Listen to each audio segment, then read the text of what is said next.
We begin a quiet journey tonight, drifting slowly through the life of Ronald Reagan.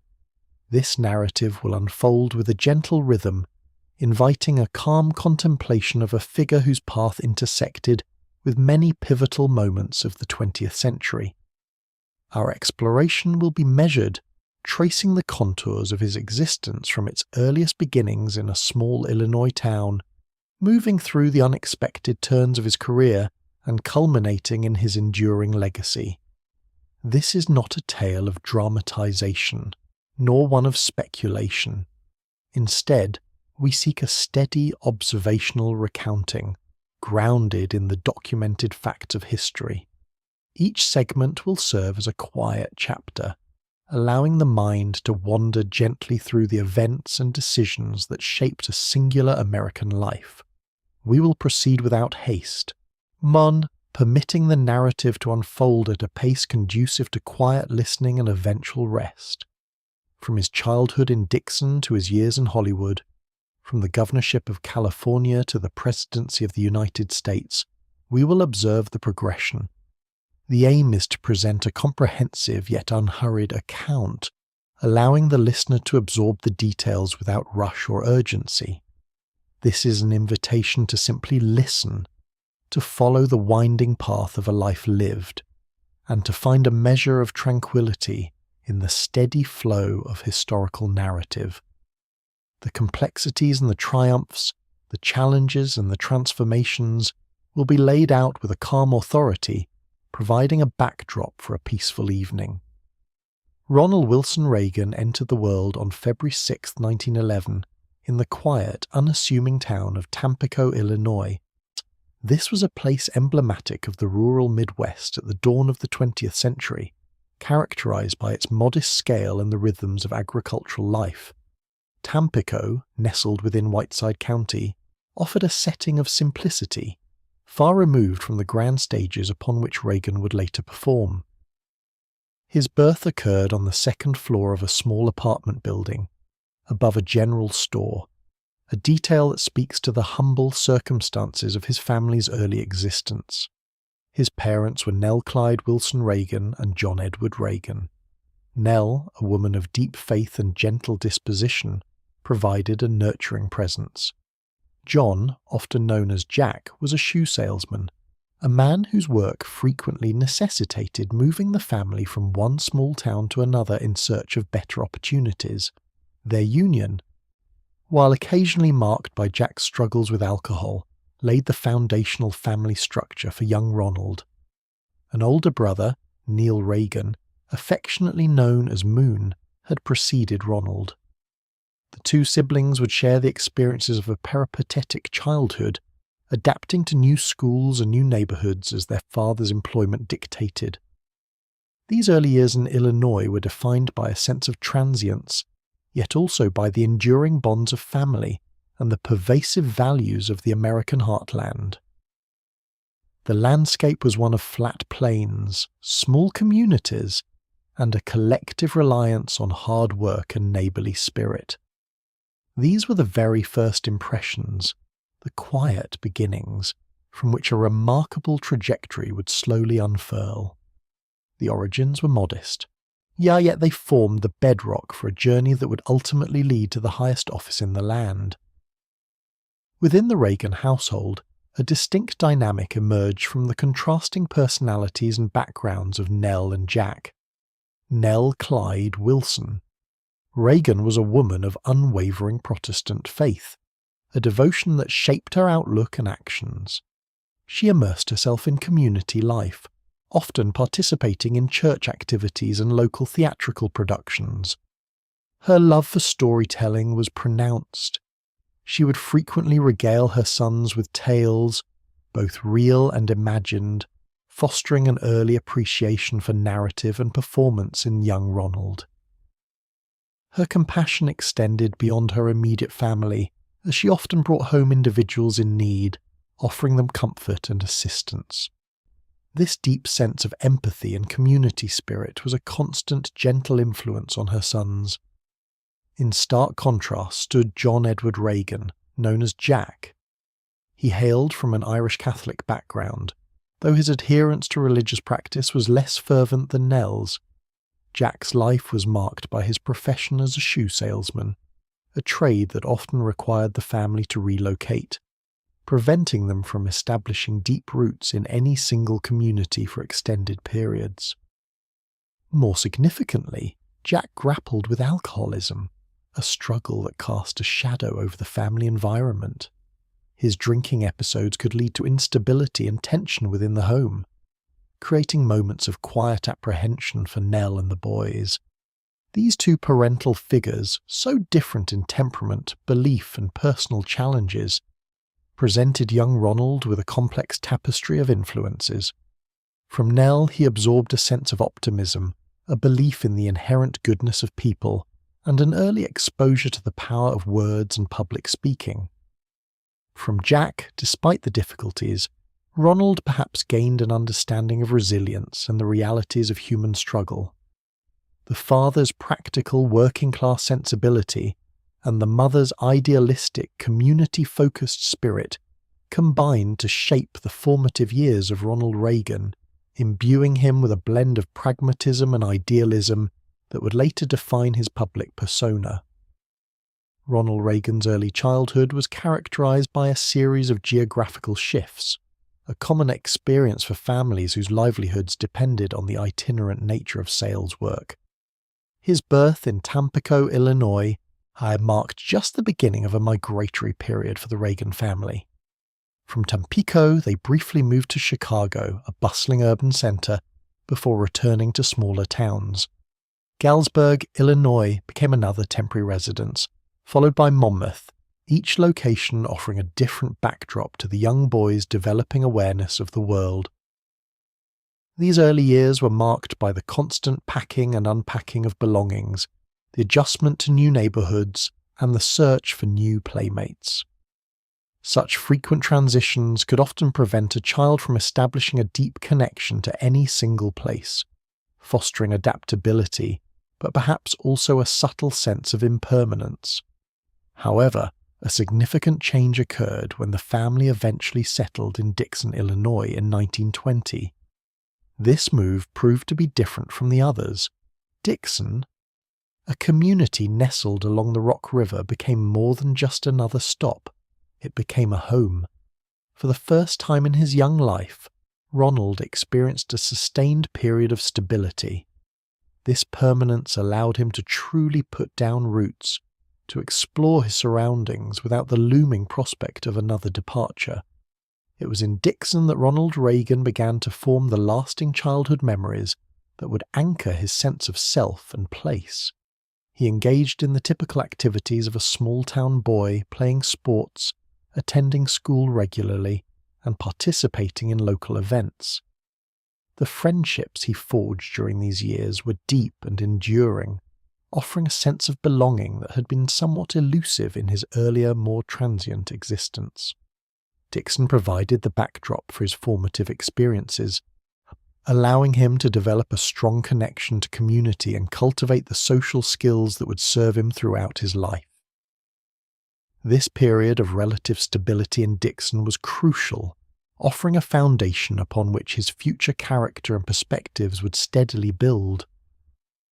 With the family now firmly established in Dixon, Ronald Reagan entered the local school system, progressing through elementary and then high school within the familiar confines of his adopted hometown.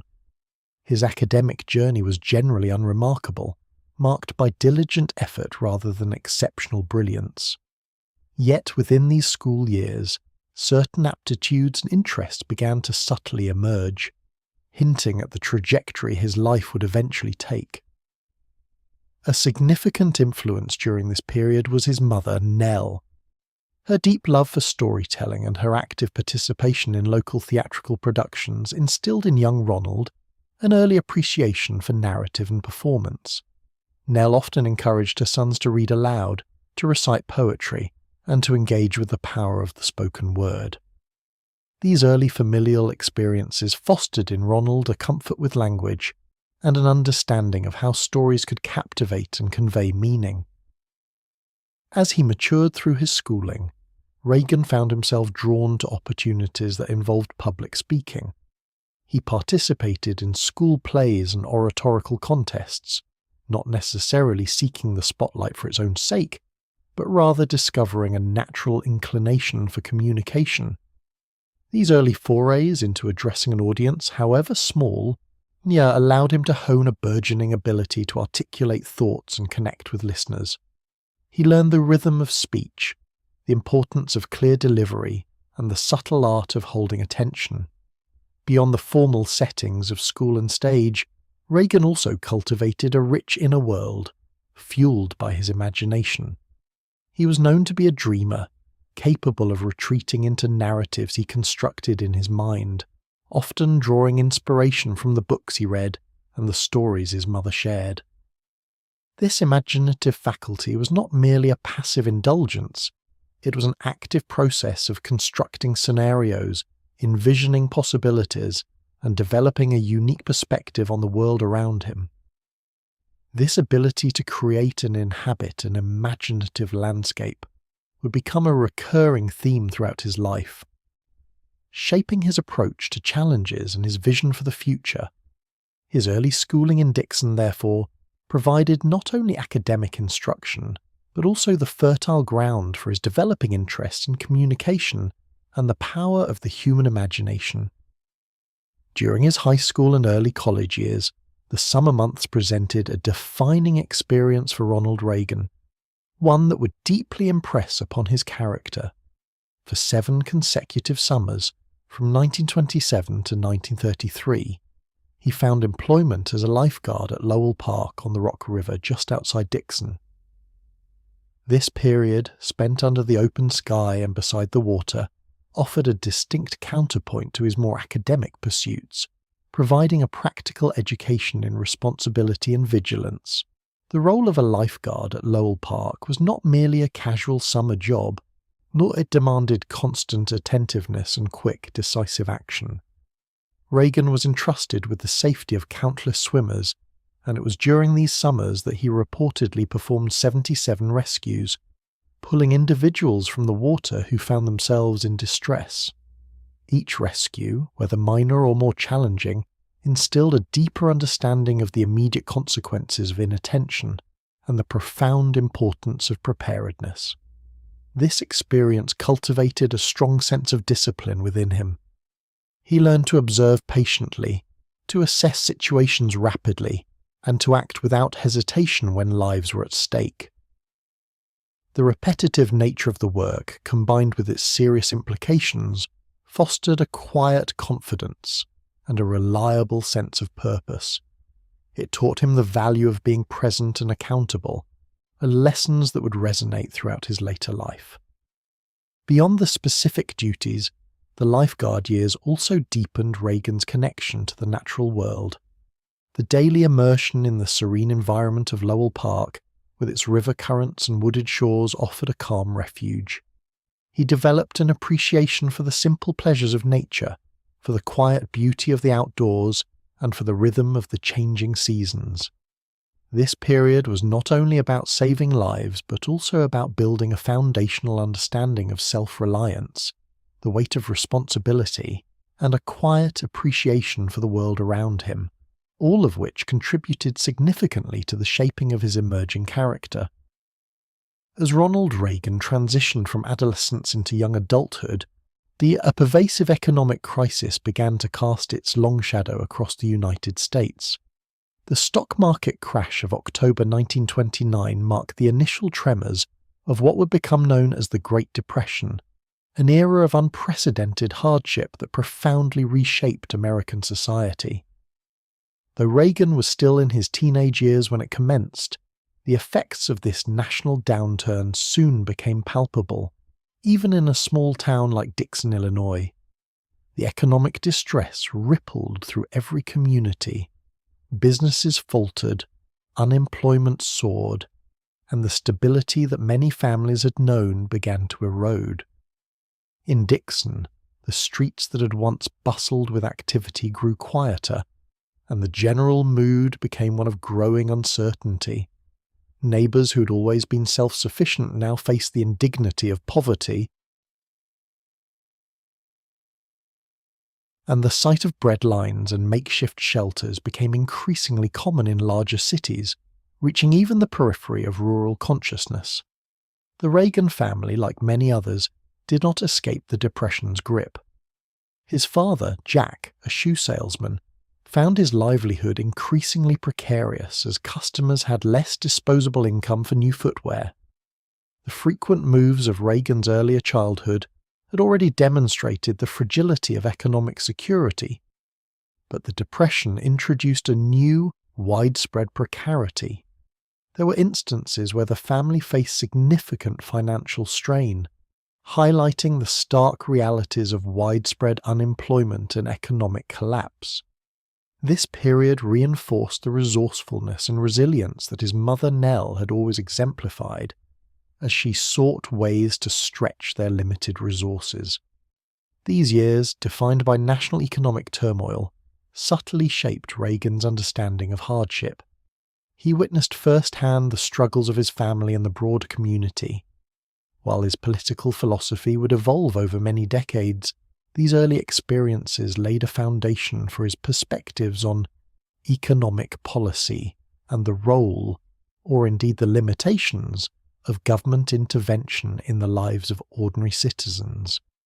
The Great Depression, even from a distance, became an indelible part of his formative landscape, an omnipresent force that informed his observations of the world around him. In the autumn of 1928, Ronald Reagan embarked upon a new chapter of his life, enrolling at Eureka College. This small liberal arts institution, nestled in Eureka, Illinois, provided an intimate academic environment, a stark contrast to the broader world grappling with the initial tremors of economic upheaval.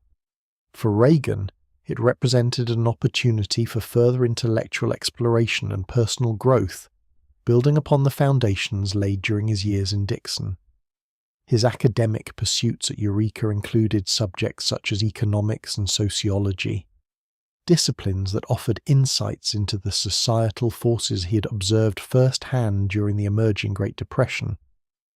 While his academic record was generally modest, these courses offered him frameworks for understanding human behavior and the complexities of economic systems. He engaged with ideas that would, over time, subtly inform his developing worldview, even if their immediate impact was not overtly apparent. Beyond the classroom, Eureka College proved to be a vibrant stage for Reagan's burgeoning talents. He immersed himself in a variety of extracurricular activities, discovering avenues through which to express his natural inclinations. Drama became a particularly significant outlet. He joined the college's theatrical troupe, participating in numerous productions. On stage, he found a comfortable space for performance, honing his vocal delivery, presence, and interpretive skills. This engagement with drama was more than a mere pastime. It was an early crucible for the communication abilities that would become a hallmark of his public life. Football also occupied a considerable portion of his time and energy. As a lineman, he experienced the camaraderie and discipline inherent in team sports, learning lessons about perseverance and collective effort. Yet, and it was in student politics that another facet of his leadership began to emerge. Reagan actively participated in student government, demonstrating an early aptitude for organization and persuasion. A notable instance involved his role in a student strike against proposed budget cuts by the college president. He delivered impassioned speeches, articulating the students' grievances and rallying support. This experience, an early taste of activism and advocacy, further refined his abilities as a speaker and a leader, foreshadowing the path his life would eventually take. Eureka College, therefore, was not merely a place of academic instruction, but a fertile ground where diverse opportunities allowed Ronald Reagan to cultivate the varied skills and leadership qualities that would define his future endeavors. Amidst his varied engagements at Eureka College, a particular event stands out as Ronald Reagan's first significant foray into public advocacy and leadership. This occurred during his freshman year, in the spring of 1929, when the college administration, grappling with financial constraints exacerbated by the burgeoning economic downturn, announced a series of drastic measures. These included proposed budget cuts that would directly impact student life and, more controversially, the dismissal of several faculty members. The announcement sparked immediate and widespread discontent among the student body. Many felt that these decisions were arbitrary and detrimental to the quality of their education and the overall collegiate experience. In this atmosphere of unease and protest, Reagan emerged as a voice for his fellow students. Though still a young freshman, he possessed an innate ability to articulate grievances and inspire collective action. He became a central figure in organizing a student strike. This was not merely a spontaneous outburst, but a coordinated effort to challenge the administration's decisions. Reagan took on the crucial role of communicating the students' position. He delivered a series of speeches, addressing his peers with a clarity and conviction that belied his age. These addresses were delivered in various campus settings, from impromptu gatherings to more formal assemblies, each time refining his message and strengthening the resolve of those listening. His rhetoric focused on the perceived injustice of the faculty dismissals and the potential harm to the college community. He appealed to a sense of fairness and the collective good, framing the issue not just as a student complaint but as a matter of principle. Through these speeches, he demonstrated an early understanding of how to connect with an audience, how to distill complex issues into relatable terms, and how to motivate people toward a common objective. The student strike, largely spearheaded by Reagan's persuasive efforts, ultimately proved successful in modifying the administration's initial plans, particularly regarding the faculty dismissals. This outcome served as a powerful validation of his burgeoning leadership abilities. It was a tangible demonstration of his capacity to rally support, to articulate a cause effectively, and to influence outcomes through public persuasion. This early experience at Eureka College provided Reagan with a foundational understanding of the dynamics of public advocacy, a skill that would prove indispensable throughout his expansive and consequential life. In the year 1932, Ronald Reagan completed his studies at Eureka College, receiving his degree amidst an economic landscape of profound uncertainty. The Great Depression, which had begun to cast its long shadow across the nation during his freshman year, had by this point deepened considerably. Unemployment rates soared, businesses faltered, and the prospect of securing stable employment for recent graduates was exceptionally bleak. It was a time of widespread apprehension, requiring resilience and adaptability from those entering the workforce. Despite the challenging environment, Reagan harbored clear aspirations for his post-collegiate career. Drawing upon his natural speaking abilities and his deep interest in sports, particularly football, he envisioned a future in sports broadcasting. The idea of narrating games, bringing the action and excitement of the field to listeners through the medium of radio, held a particular appeal. This ambition was a natural extension of his communicative talents and his love for athletic competition, both of which had been nurtured during his college years. However, the path to achieving this goal was fraught with difficulty. The radio industry, while growing, was not immune to the economic hardships of the era. Opportunities were scarce, and competition for available positions was intense.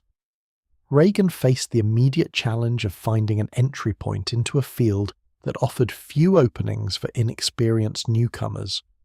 His initial attempts to secure a broadcasting role were met with rejection, a common experience for many graduates during this period.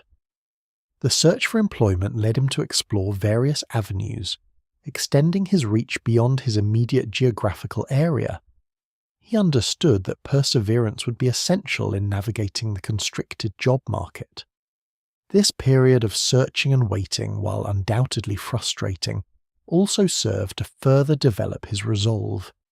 It underscored the harsh realities of the era, compelling him to approach his career pursuits with both determination and a degree of pragmatism. The dream of sports broadcasting remained, but the practicalities of securing any viable work in a struggling economy became an immediate, pressing concern. After a period of persistent searching, Ronald Reagan secured his first professional position in radio in 1932. He began his career at station WOC in Davenport, the Iowa, a significant step toward his ambition of becoming a sports announcer. The opportunity arose during a time when few existed, a testament to his determination.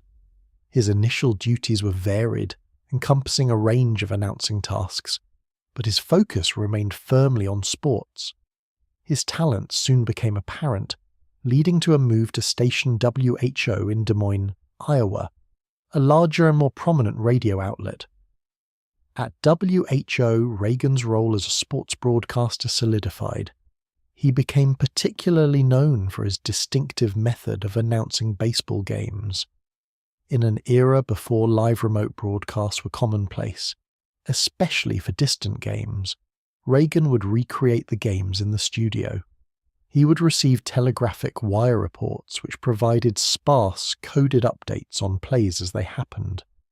With only these brief dispatches, or such as ball 1, strike 2, or fly out to centre field, Reagan would then weave a vivid narrative for his listeners.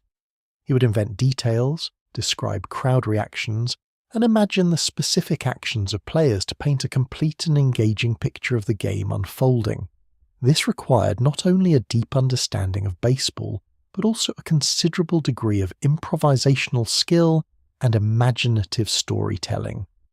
Listeners, unaware of the reconstruction, were captivated by his energetic and descriptive commentary. This unique experience proved invaluable in shaping his communication style. Through countless hours of recreating games, Reagan developed a strong, clear, and confident voice. He learned to control pace, inject emotion, and maintain listener engagement over extended periods. His ability to articulate complex sequences of events in an understandable and compelling manner was honed during these radio days. The rhythmic cadence and persuasive quality that would later become hallmarks of his public speaking style began to take root during these formative years in Iowa radio. The year 1937 marked a profound shift in Ronald Reagan's trajectory. While his career as a radio sports announcer in Iowa was stable and successful, a pivotal opportunity arose that would redirect his life's course entirely. That spring, he was dispatched to California to cover the Chicago Cubs' spring training sessions. This assignment, seemingly routine for a sports broadcaster, inadvertently placed him on the threshold of a new world. Upon arriving in California, Reagan sought out a screen test, a notion that had lingered in his mind as a distant possibility. He had developed a network of acquaintances, and one of these connections, a friend named Joy Hodges, an actress, facilitated an introduction to a talent agent. This agent, impressed by Reagan's voice and demeanour, arranged an impromptu screen test for him at Warner Brothers Studios in Burbank. It was a moment of pure chance, occurring almost on a whim during his professional trip. During the screen test, Reagan was asked to read a few lines. His natural ease before the camera, combined with his well-modulated radio voice and approachable presence, made an immediate impression on the studio executives. They recognized a certain quality in him, a blend of sincerity and charisma that translated effectively to the screen. The very next day, to his considerable surprise, Warner Brothers offered him a 7-year contract. This was an extraordinary development for a young man whose professional experience had been exclusively in radio. The offer from Warner Brothers represented a significant turning point, a departure from the comfortable and familiar world of sports broadcasting in Iowa. Accepting the contract meant leaving behind a secure job and embracing the unknown demands of Hollywood. It was a decision that would fundamentally alter the course of his life, pulling him away from the microphone and towards the camera. This chance encounter and subsequent contract offer launched Ronald Reagan's film career, an unexpected beginning to a journey that would eventually lead him far beyond the silver screen.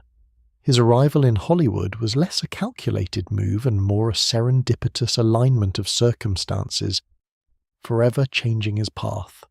Upon signing with Warner Brothers in 1937, Ronald Reagan was quickly immersed in the demanding world of Hollywood filmmaking. His initial years were characterized by a steady stream of roles, primarily in what were known as B-movies. These were often lower-budget productions, typically serving as the second feature in a double bill at movie theaters. Despite their secondary status, these films provided an invaluable training ground for aspiring actors. Reagan's early filmography reflects this period of prolific work.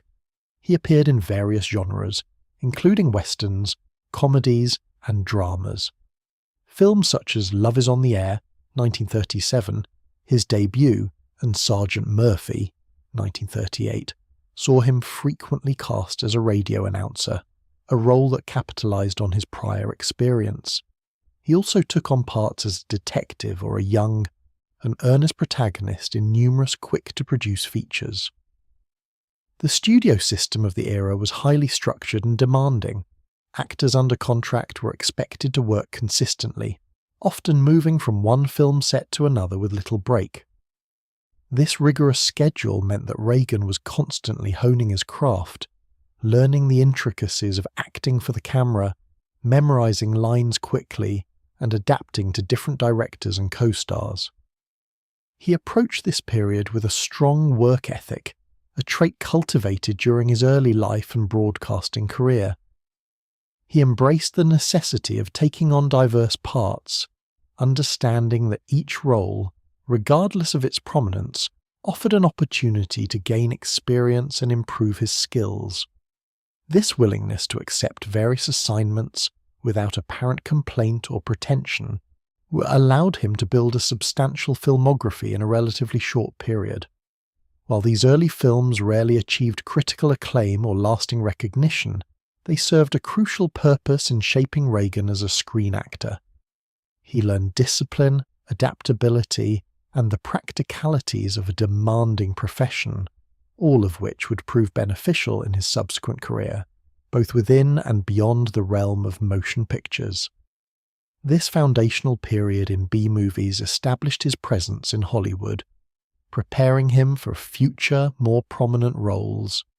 The year 1940 marked a significant turning point in Ronald Reagan's burgeoning film career, with his role in Knut Rocken All-American. This biographical drama centered on the legendary Notre Dame football coach and provided Reagan with an opportunity to move beyond the B-movie circuit and into a more prominent, impactful role. He was cast as George the Gipper Gipp, a charismatic and talented Notre Dame football player whose life was tragically cut short by illness. Reagan's portrayal of Gipp resonated deeply with audiences.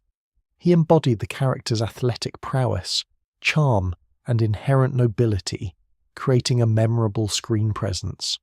The film itself achieved considerable popularity, and Reagan's performance was singled out for praise.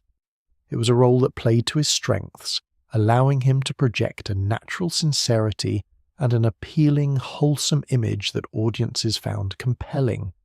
The enduring legacy of this film, and specifically Reagan's role, is perhaps best encapsulated by a single line of dialogue. In the movie, the dying Gipp purportedly tells Coach Rockne to win one for the Gipper in a future game. This phrase, though debated in its historical accuracy, became an iconic motto symbolizing courage, dedication, and the spirit of striving for victory in the face of adversity. For Ronald Reagan, playing George Gipp was more than just another acting job. It became a defining moment in his public persona. The character's qualities, particularly his integrity and inspirational spirit, became deeply intertwined with Reagan's own image. Decades later, during his political career, the phrase "win one for the Gipper" would be invoked by Reagan himself and by his supporters as a powerful rhetorical device, connecting his political aspirations to a widely beloved cultural touchstone of perseverance and patriotism. This role elevated Reagan's standing in Hollywood, demonstrating his capacity for more substantial dramatic performances. It solidified his reputation as an actor, capable of delivering compelling, sympathetic characters.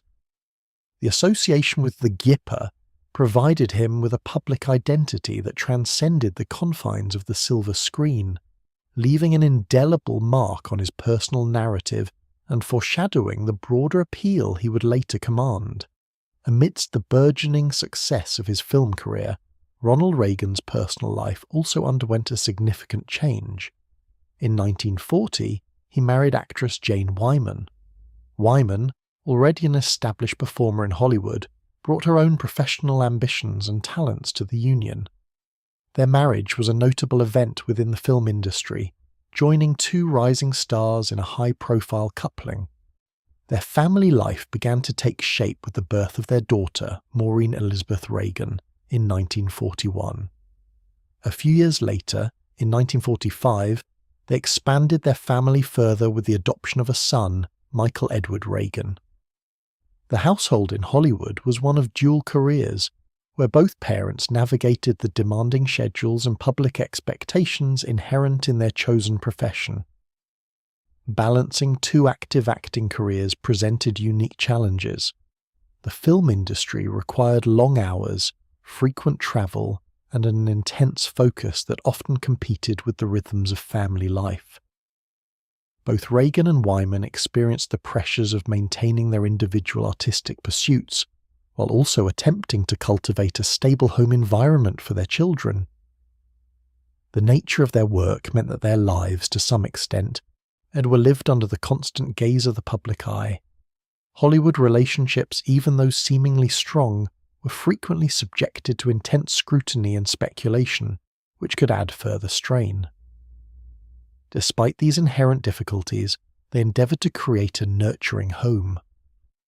The early years of their marriage saw them navigating the complexities of fame and parenthood, establishing routines and traditions within the somewhat unconventional context of a show business family. Their children grew up amidst the unique backdrop of the film industry, with parents who were both public figures and private individuals.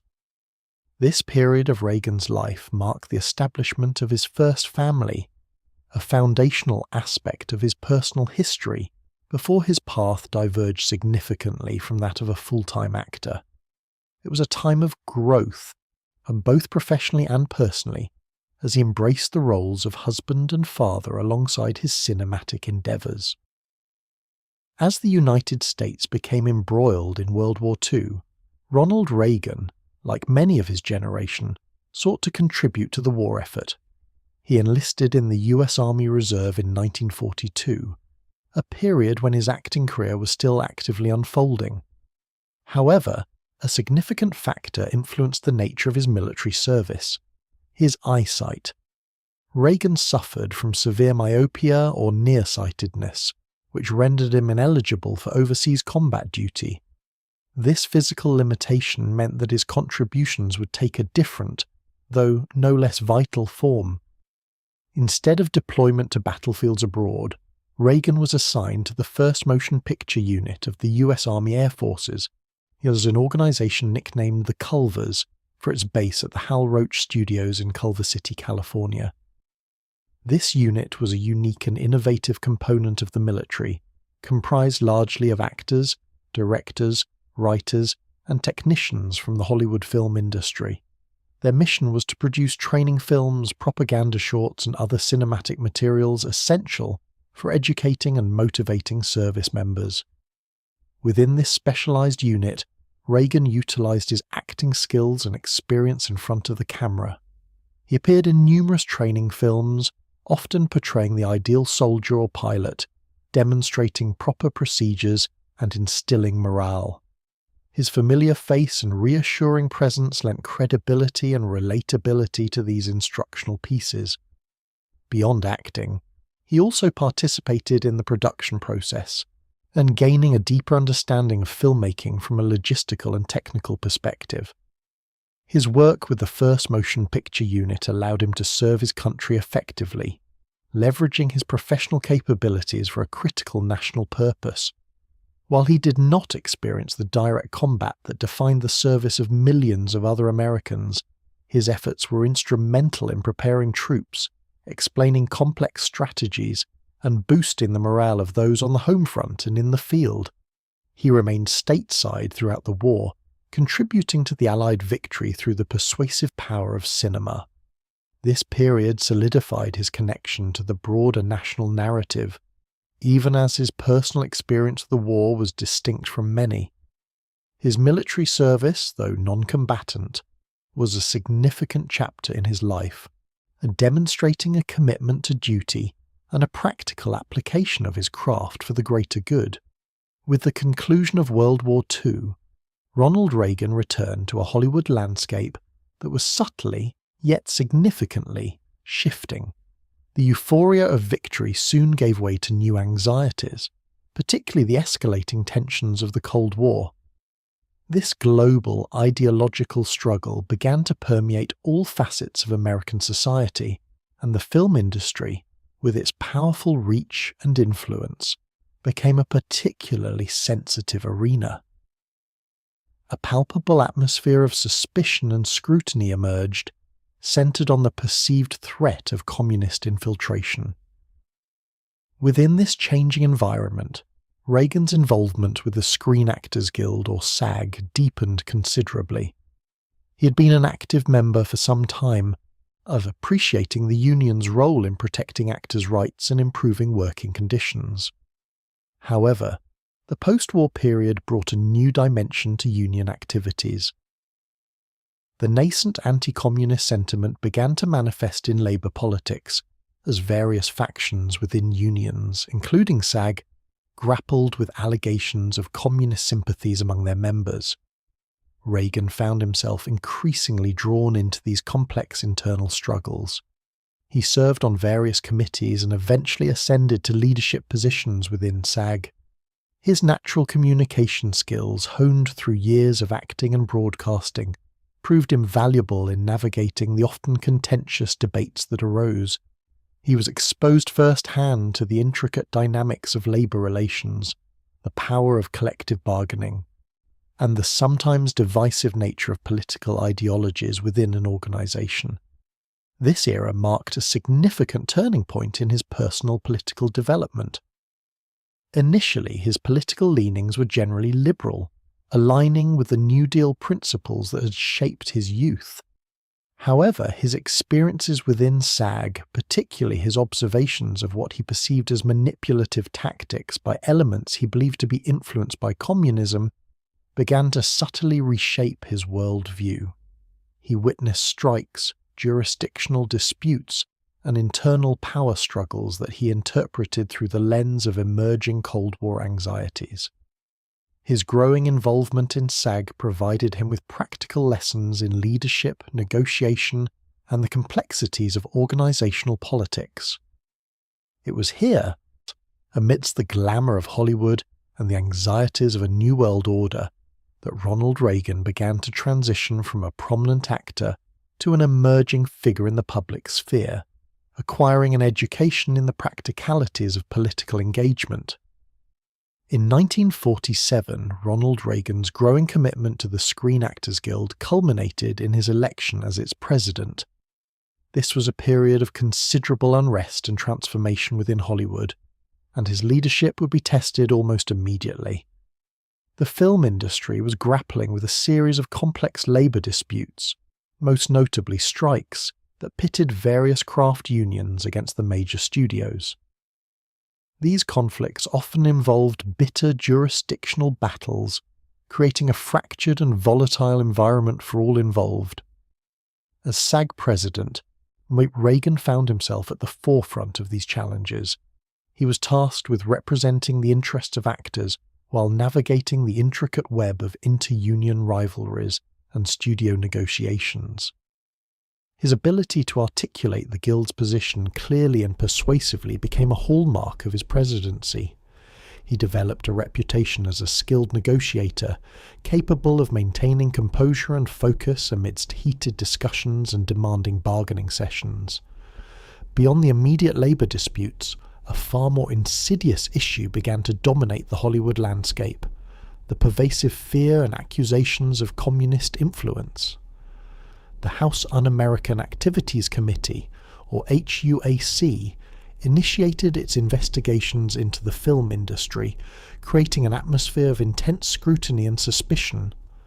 Reagan, as a prominent union leader, was deeply involved in the Guild's response to these inquiries. He testified before HUAC, asserting his anti-communist stance and providing information about what he believed to be subversive elements within Hollywood unions. This period was fraught with moral and ethical dilemmas for many within the industry. Reagan's role required him to balance the protection of his members' livelihoods with what he perceived as a patriotic duty to confront communist infiltration.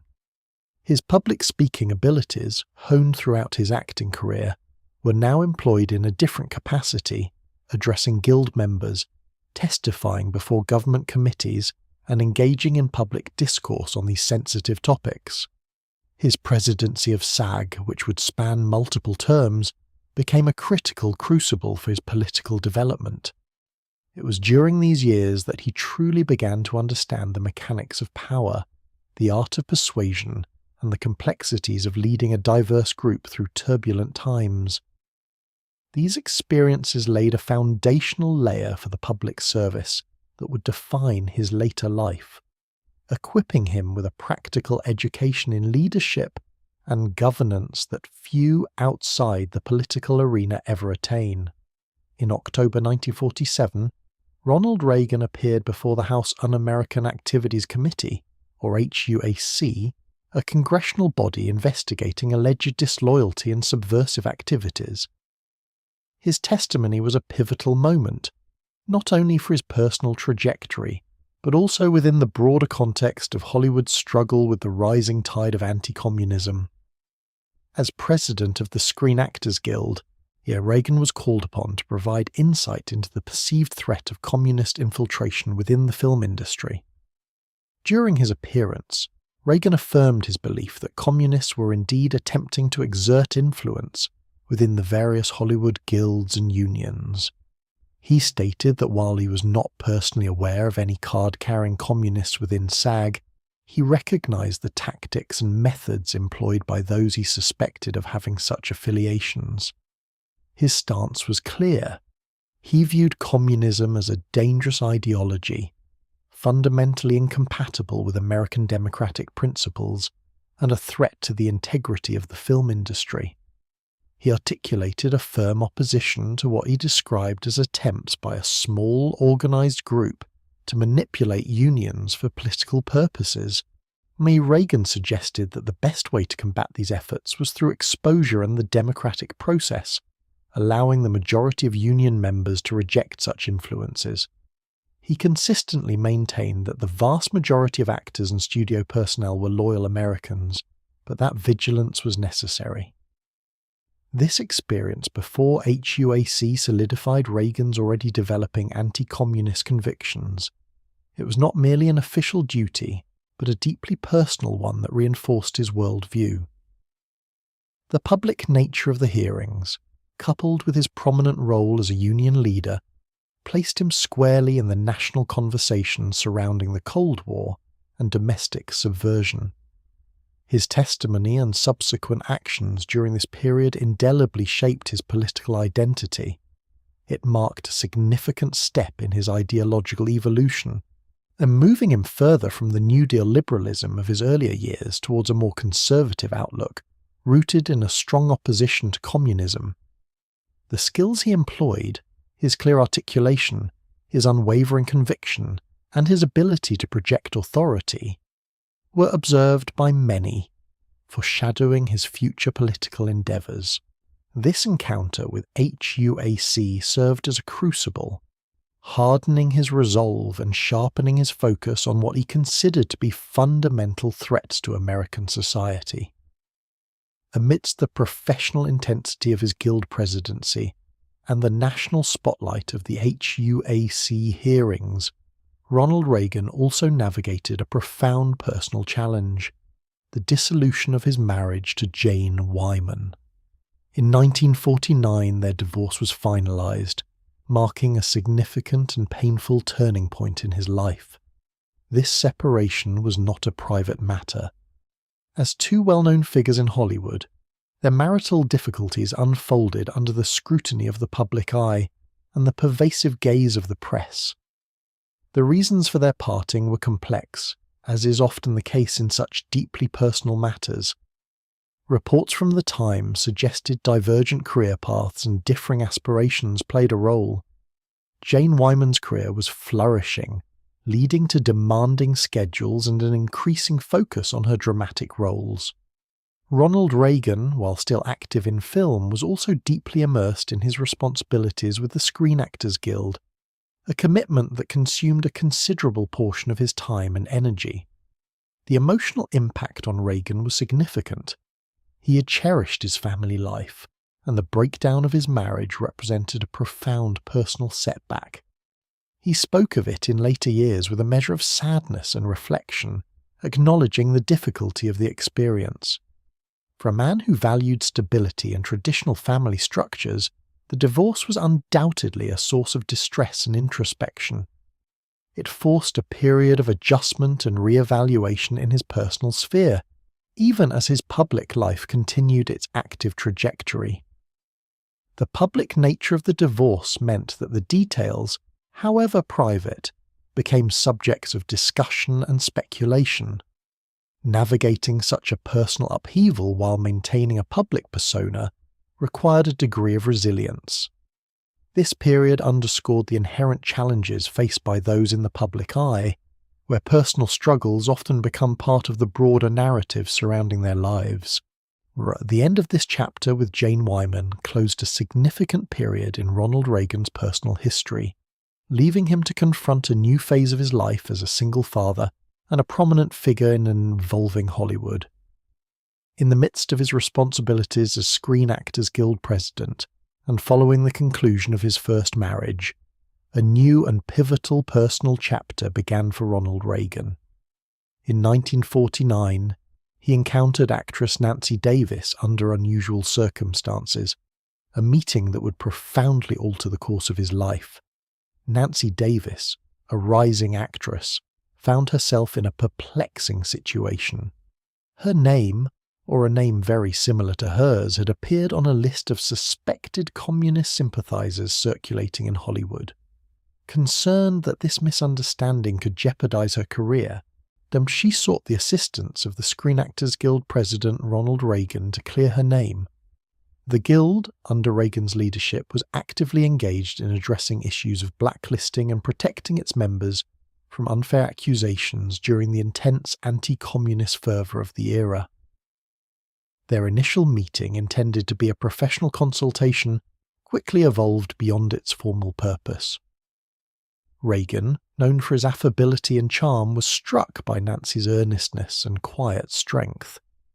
Nancy, in turn, found Reagan to be a reassuring and principled figure, someone who listened attentively and acted with integrity. What began as an effort to resolve a professional dilemma soon blossomed into a personal connection. Their relationship developed gradually, marked by a shared understanding of the film industry's unique pressures and a mutual appreciation for traditional values. Both had experienced the complexities of Hollywood life and sought a measure of stability and genuine connection. Reagan, having recently navigated a difficult personal transition, found in Nancy a supportive presence and a profound sense of companionship. This meeting with Nancy Davis marked the beginning of a truly transformative period for Ronald Reagan. It represented not merely a new romantic relationship, but the foundation of a partnership that would become central to his identity and future endeavours. Nancy provided a steadfast anchor, offering both emotional support and a discerning perspective that would prove invaluable in the decades to come. Their bond would grow to be one of the most enduring and influential relationships in his life, profoundly shaping his personal well-being and eventually his public career. The deep connection that formed between Ronald Reagan and Nancy Davis culminated in their marriage on March 4th, 1952. The ceremony was a quiet affair, held in the secluded setting of the little brown church in the valley, a testament to their desire for a private beginning to their shared life. Actor William Holden and his wife Brenda Marshall served as witnesses, underscoring the intimate nature of the occasion. Nancy brought a profound sense of stability and purpose to Reagan's life, a calm presence that he deeply cherished. Their bond was characterized by an extraordinary closeness and mutual devotion, or often described as one of Hollywood's most enduring and supportive partnerships. Nancy became not only his wife but also his closest confidant, offering unwavering support and a critical perspective that Reagan valued immensely throughout his varied career. She possessed a quiet strength and a keen understanding of his public and private needs, creating a sanctuary of domestic harmony amidst the often turbulent world of entertainment and, later, politics. Their family grew with the arrival of their two children. Patricia Ann, affectionately known as Patty, was born in 1952, the same year they married. Their son, Ronald Prescott, known as Ron, followed in 1958. These additions further enriched their family life. Beyond their biological children, when Nancy embraced Reagan's two children from his previous marriage to Jane Wyman, Maureen and Michael. While the blending of families can present its own complexities, Nancy endeavored to create a cohesive household. This expanding family unit provided Reagan with a personal foundation that would sustain him through the significant career transformations that lay ahead. The stability and love found within his marriage and family became a central pillar of his existence, offering a constant source of strength and equilibrium as his public profile continued to evolve. As the 1950s progressed, Ronald Reagan's career began a notable shift away from the silver screen towards the burgeoning medium of television. This transition was a strategic move, reflecting the changing landscape of American entertainment, where television was rapidly becoming the dominant form of popular media. In 1954, Reagan embarked upon a significant new chapter, accepting the role of host for the General Electric Theatre, an anthology series broadcast on CBS. This position was more than a mere acting job. It was a comprehensive engagement that dramatically reshaped his professional life. As the program's host, Reagan introduced each week's dramatic presentation and occasionally starred in episodes himself, showcasing his versatility as a performer. The General Electric Theatre quickly became a popular fixture in American homes, providing a consistent platform for Reagan to connect with a national audience on a weekly basis. However, the role extended far beyond the television studio. A crucial component of his contract with General Electric involved extensive travel across the United States. Reagan was tasked with visiting General Electric plants and facilities, speaking directly to thousands of employees, managers, and their families. These engagements were not merely ceremonial, they were opportunities for him to articulate the company's values, discuss the importance of free enterprise, and foster a sense of shared purpose among the workforce. During these tours, often referred to as the mashed potato circuit due to the ubiquitous banquet dinners, Reagan delivered hundreds of speeches. He spoke on a wide array of topics, from the benefits of modern technology to the principles of American capitalism and the threat of communism, this constant practice in public speaking. Addressing diverse audiences in various settings proved to be an invaluable crucible. It allowed him to refine his delivery, hone his persuasive techniques, and develop a calm, confident speaking style that resonated with listeners. The regular interaction with ordinary Americans outside of the Hollywood bubble provided him with a deeper understanding of their concerns and aspirations, subtly preparing him for a future that extended far beyond the confines of entertainment. The years Ronald Reagan spent as the travelling spokesman for General Electric proved to be a profoundly transformative period, extending far beyond the development of his public speaking prowess. These extensive journeys across the American landscape, which spanned nearly a decade, immersed him in the diverse tapestry of the nation's communities. He visited towns and cities of all sizes, from bustling industrial centres to quieter rural outposts, engaging with people from all walks of life. This direct, sustained exposure to the concerns and perspectives of everyday Americans began to subtly yet significantly reshape his political outlook. Previously, Reagan had identified as a New Deal Democrat, a reflection of his upbringing and early admiration for Franklin D. Roosevelt's policies during the Great Depression. However, his experiences with General Electric started to challenge these long-held views. As he spoke with factory workers, small business owners, and community leaders, he heard recurring themes: concerns about government overreach, the burden of taxation, and the stifling effects of bureaucracy. He observed firsthand the impact of federal regulations on local industries, and the frustrations expressed by those who felt distant from the decision-making centres in Washington, D.C. These conversations were not theoretical debates. They were grounded in the practical realities of people's lives. Simultaneously, his role as a corporate spokesman naturally aligned him with the principles of free enterprise and limited government. He became an articulate defender of the private sector, advocating for economic freedom and individual initiative. The narrative he developed for General Electric, emphasizing innovation, productivity, and the American spirit of self-reliance, gradually fused with his personal political convictions. This era marked a clear ideological evolution. The once ardent New Deal Democrat found himself increasingly drawn to conservative ideals. His speeches, initially crafted for General Electric, began to incorporate broader political themes, reflecting his growing belief in the power of the individual and the importance of a less intrusive federal government.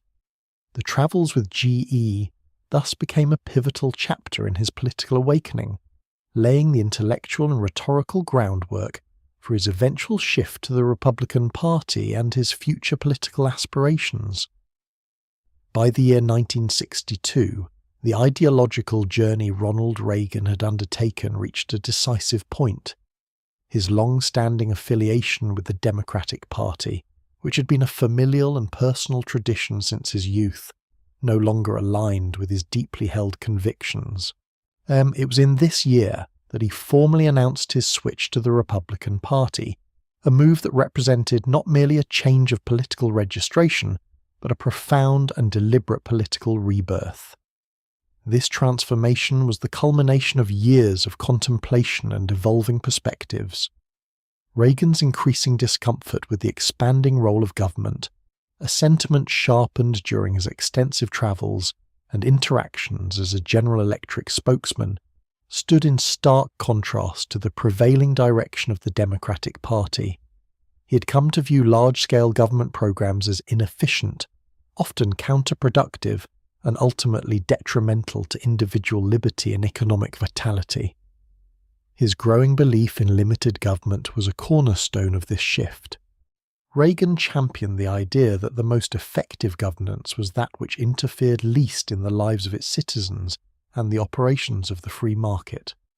He saw excessive regulation and taxation as impediments to prosperity and innovation, stifling the very entrepreneurial spirit that he believed was essential to American strength. Furthermore, his advocacy for free markets became a central tenet of his philosophy. He was convinced that an unburdened marketplace, driven by competition and individual choice, was the most reliable engine for economic growth and societal advancement. This perspective stood in contrast to the more interventionist economic policies often favoured by the Democratic Party of the era. Individual liberty also remained a paramount concern for Reagan. He believed fiercely in the autonomy of the individual, the right to make one's own choices, and the protection of personal freedoms from governmental encroachment. For him, the Republican Party, with its stated principles of individual responsibility and limited government, offered a more fitting home for these deeply cherished values. The decision to change parties was not made lightly. It was a significant public declaration, marking a clear break from his past and signalling his firm commitment to a conservative political philosophy. This deliberate transformation was a foundational moment, setting the stage for the next phase of his public life and foreshadowing his future ascent in the political arena. In the tumultuous political landscape of 1964, a pivotal moment arrived for Ronald Reagan, one that would dramatically alter the trajectory of his public life. Though not yet a candidate for office himself, he stepped onto the national stage in support of Senator Barry Goldwater, the Republican presidential nominee. This support culminated in a televised speech delivered on October 27, 1964, which would become famously known as a time for choosing. The speech was not merely an endorsement, it was a powerful articulation of a burgeoning conservative philosophy that resonated deeply with a segment of the American populace. Broadcast nationally, it presented Reagan's mature political thought, honed over years of public speaking for General Electric, and his recent ideological transition. He spoke with conviction, his delivery marked by the practiced cadence of an actor and the sincere belief of a convert. The central theme of A Time for Choosing was a stark presentation of two paths for America, one leading towards greater governmental control and diminished individual freedom, and the other towards renewed liberty and self-reliance. Reagan argued passionately against the perceived drift towards socialism and the perils of an ever-expanding federal bureaucracy. He warned of the erosion of traditional American values and the dangers of appeasement in foreign policy, particularly in the context of the Cold War. He advocated for lower taxes, reduced government spending, and a strong national defense. His words painted a vivid picture of an American dream, potentially jeopardized by what he viewed as misguided liberal policies. The speech was a call to action, urging citizens to reclaim their heritage of freedom and to resist the allure of governmental dependency. The impact of A Time for Choosing was immediate and profound. While Goldwater ultimately lost the election, Reagan's speech itself was a resounding success. It garnered significant financial contributions for the Goldwater campaign, and more importantly, established Ronald Reagan as a compelling and articulate voice for conservative principles across the nation. His performance revealed a natural political talent, demonstrating an ability to connect with ordinary Americans through clear, accessible language and a persuasive, optimistic vision. This moment marked his undeniable national political debut, signalling the arrival of a significant new figure on the American political scene. The profound resonance of A Time for Choosing did not fade with the close of the 1964 election. Instead, it served as a powerful catalyst, propelling Ronald Reagan towards a more direct involvement in politics. The widespread positive reception to his televised address, coupled with encouragement from influential conservative figures in California, began to shape a new ambition within him. By 1966, after considerable deliberation and external pressure, Reagan made the significant decision to seek the governorship of California. His entry into the gubernatorial race was deliberate and strategic. He chose to present himself not as a seasoned politician, but as a citizen politician. This framing was central to his campaign strategy. He sought to distinguish himself from career politicians, whom he suggested were out of touch with the everyday concerns of the populace. His background as an actor and a businessman, rather than a lifelong public servant, became an asset. He portrayed himself as an outsider, someone who understood the practicalities of management and the frustrations of bureaucracy, unburdened by the conventions of traditional politics. Reagan's campaign message was clear and consistent. He focused on themes of efficient government, fiscal responsibility, and a return to order amid the social unrest of the mid-1960s. He promised to streamline state government, reduce wasteful spending, and address the growing concerns about crime and campus protests. His rhetoric often evoked a sense of common sense and a desire to restore California's promise. This approach resonated powerfully with a diverse electorate. Many voters, regardless of their usual political affiliations, felt a growing disillusionment with the existing political establishment. They were searching for fresh perspectives and practical solutions to complex problems. Reagan's calm yet firm demeanour, combined with his articulate delivery and optimistic outlook, appealed to those who felt unheard or overlooked by conventional politicians. His campaign successfully tapped into a widespread yearning for change, presenting him as a refreshing alternative. He skillfully leveraged his public recognition and communication skills, translating his experience as a communicator into an effective political voice. By positioning himself as a citizen politician, Ronald Reagan began to forge a new path in American politics, one that would soon lead him to the highest office in California. The campaign for California governor culminated in the general election of November 1966. Ronald Reagan, the former actor and corporate spokesman, faced Edmund G. Pat Brown, the incumbent Democratic governor seeking a third term.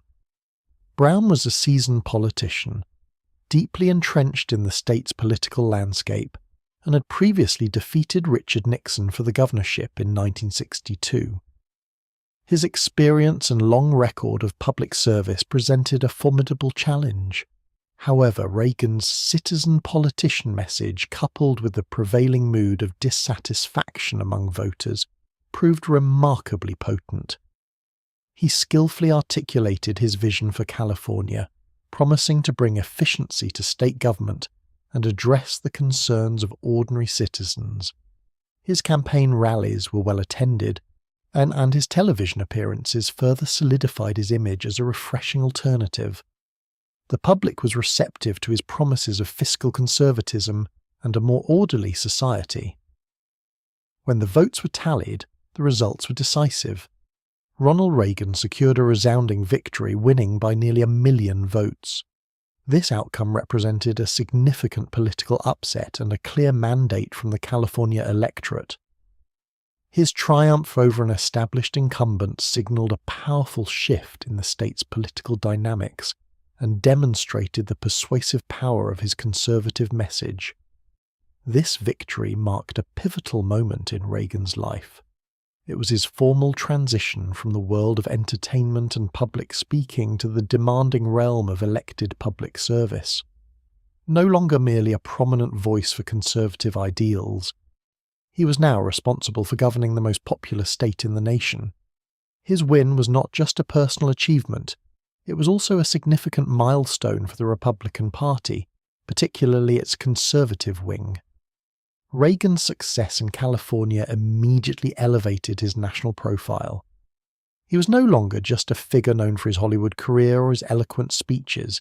He was a proven vote-getter, capable of defeating an entrenched political machine.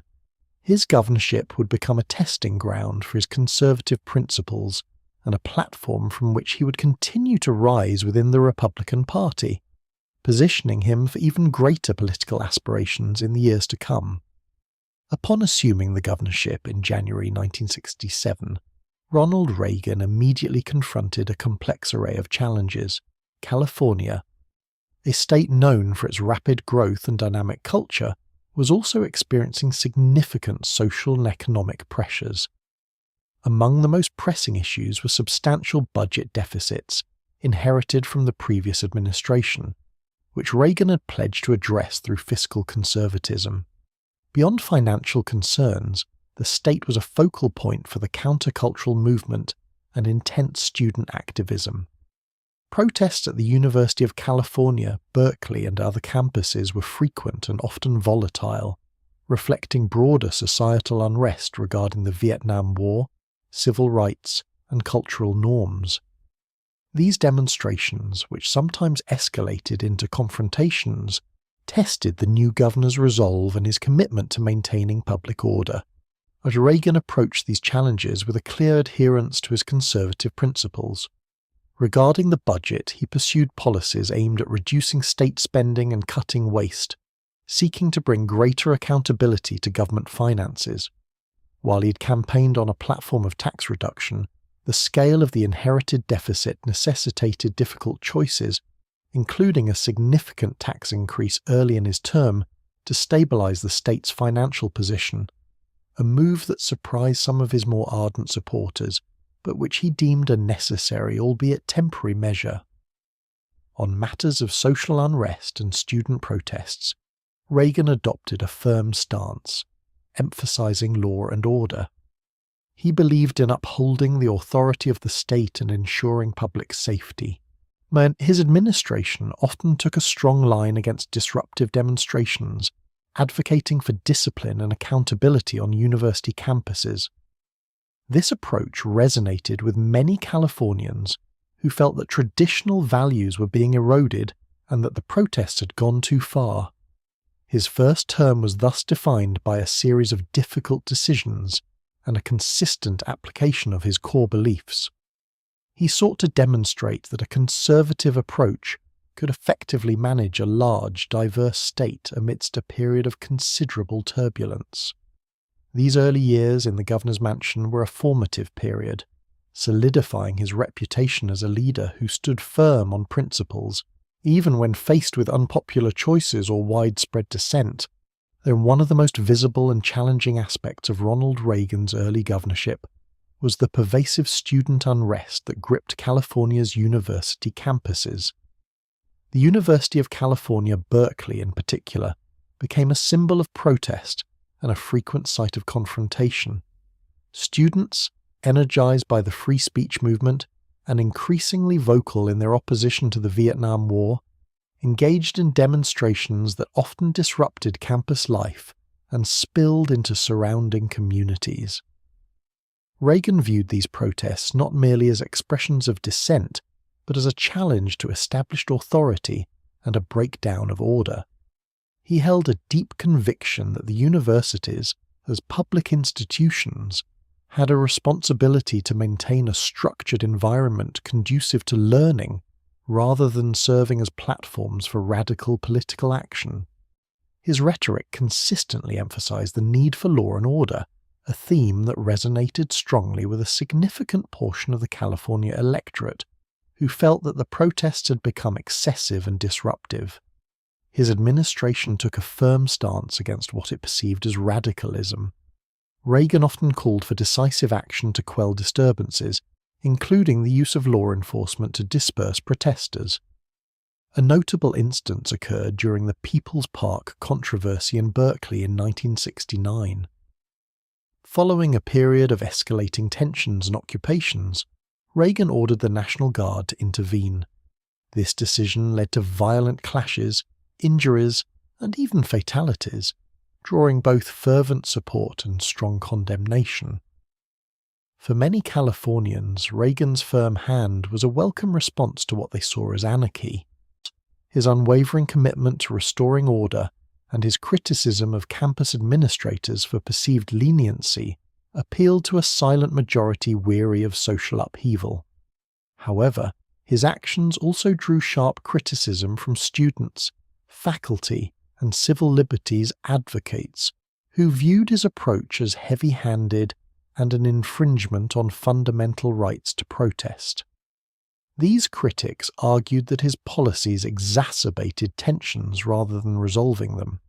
This period solidified Reagan's image as a decisive, unyielding leader who prioritized public order and conservative values, even at the cost of intense controversy.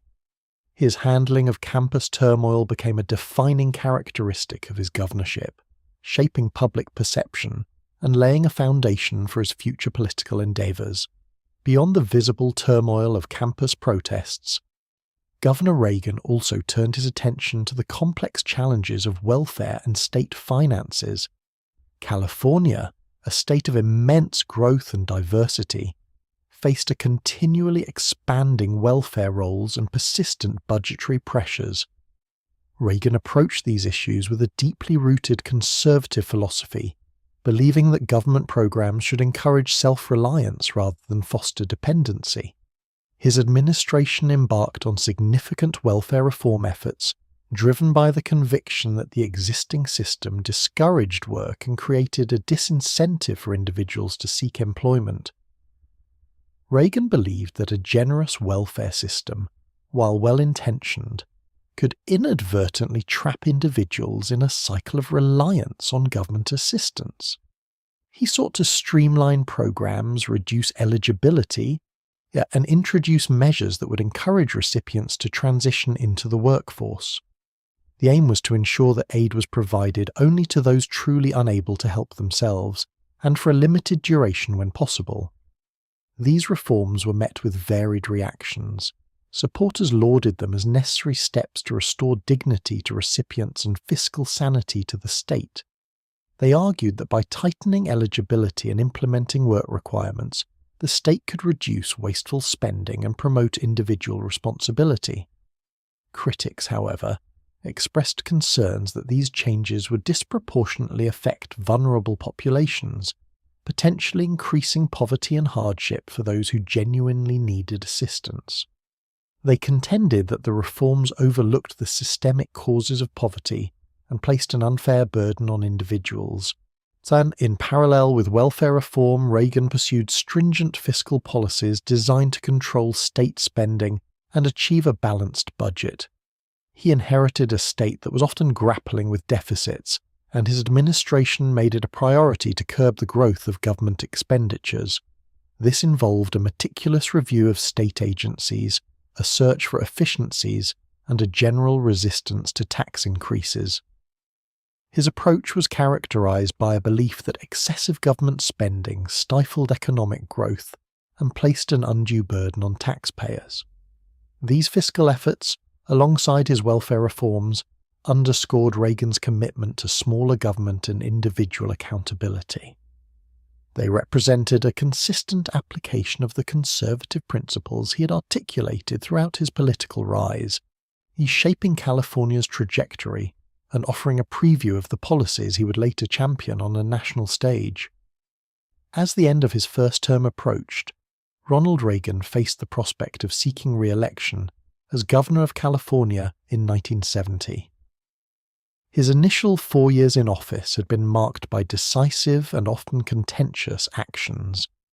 He had confronted student unrest with a firm hand, initiated significant welfare reforms, and diligently pursued fiscal conservatism in a state known for its progressive leanings.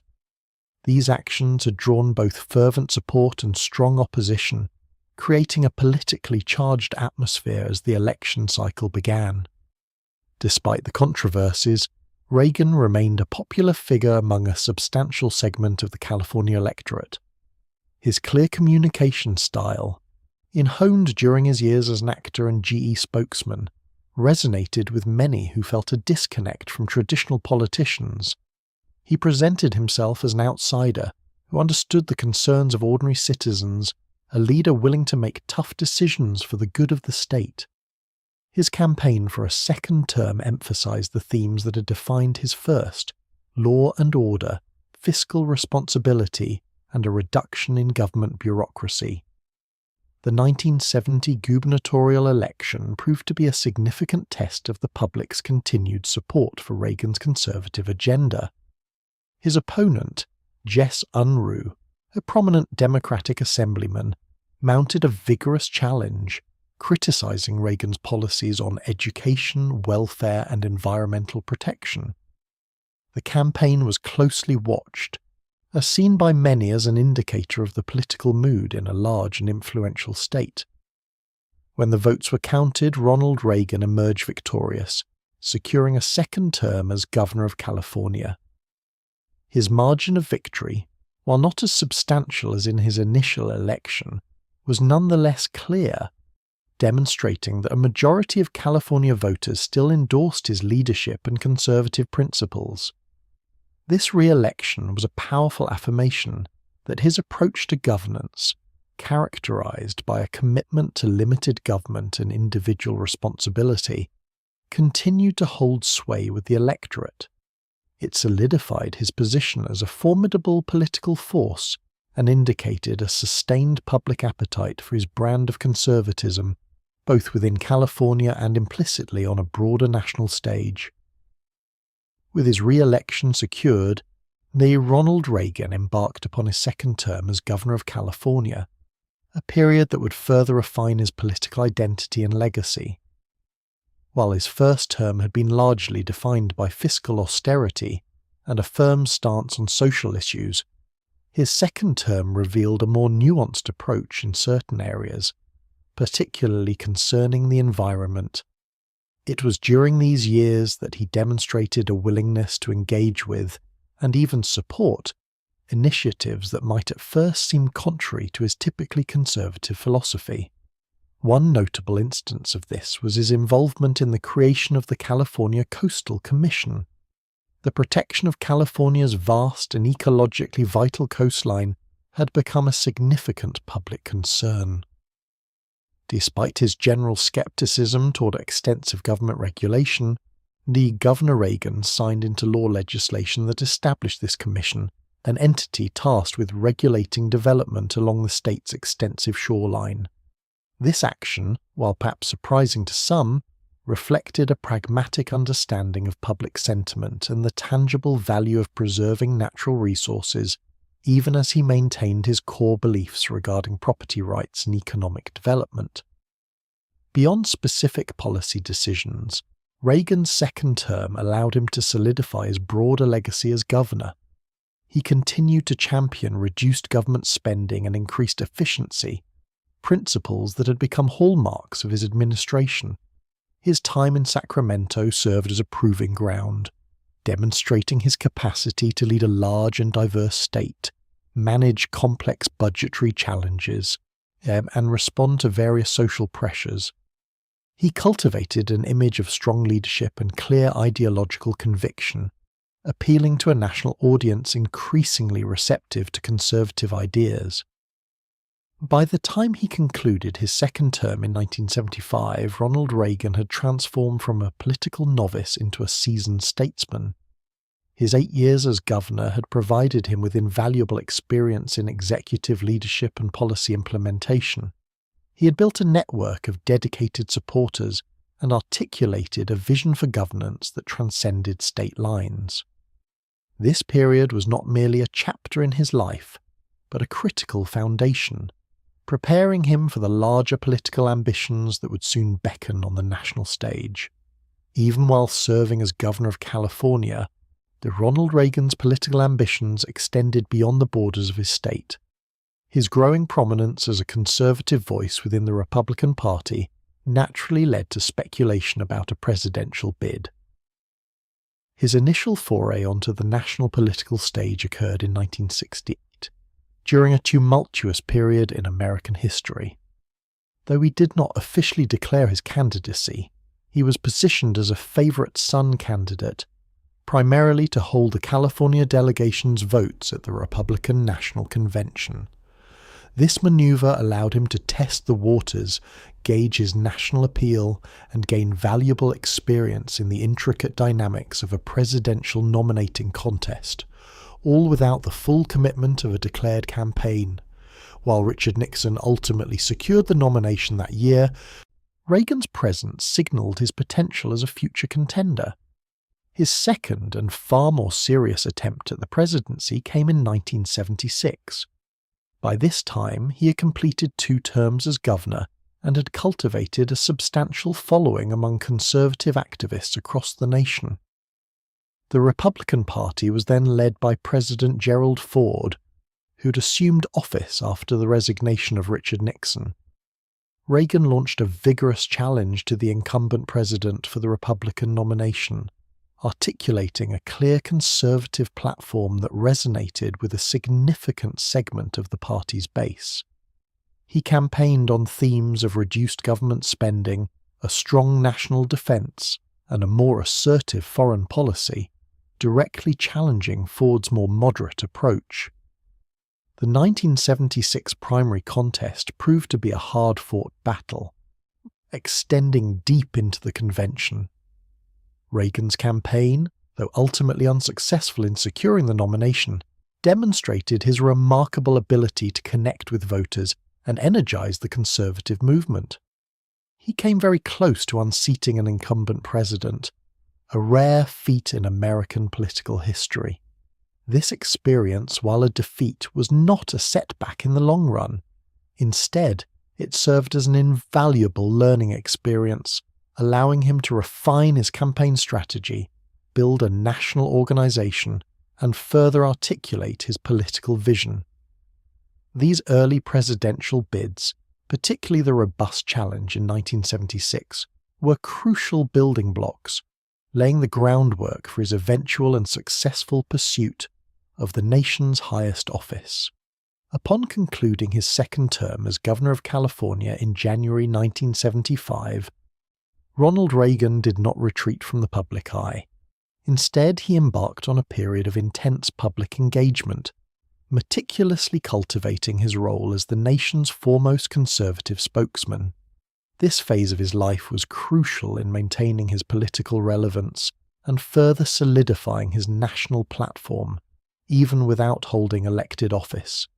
Reagan became a highly sought-after speaker, traveling extensively across the country to address Republican gatherings, conservative organizations, and various civic groups. His speeches were carefully crafted to articulate his core conservative principles: limited government, lower taxes, a strong national defense, and individual liberty.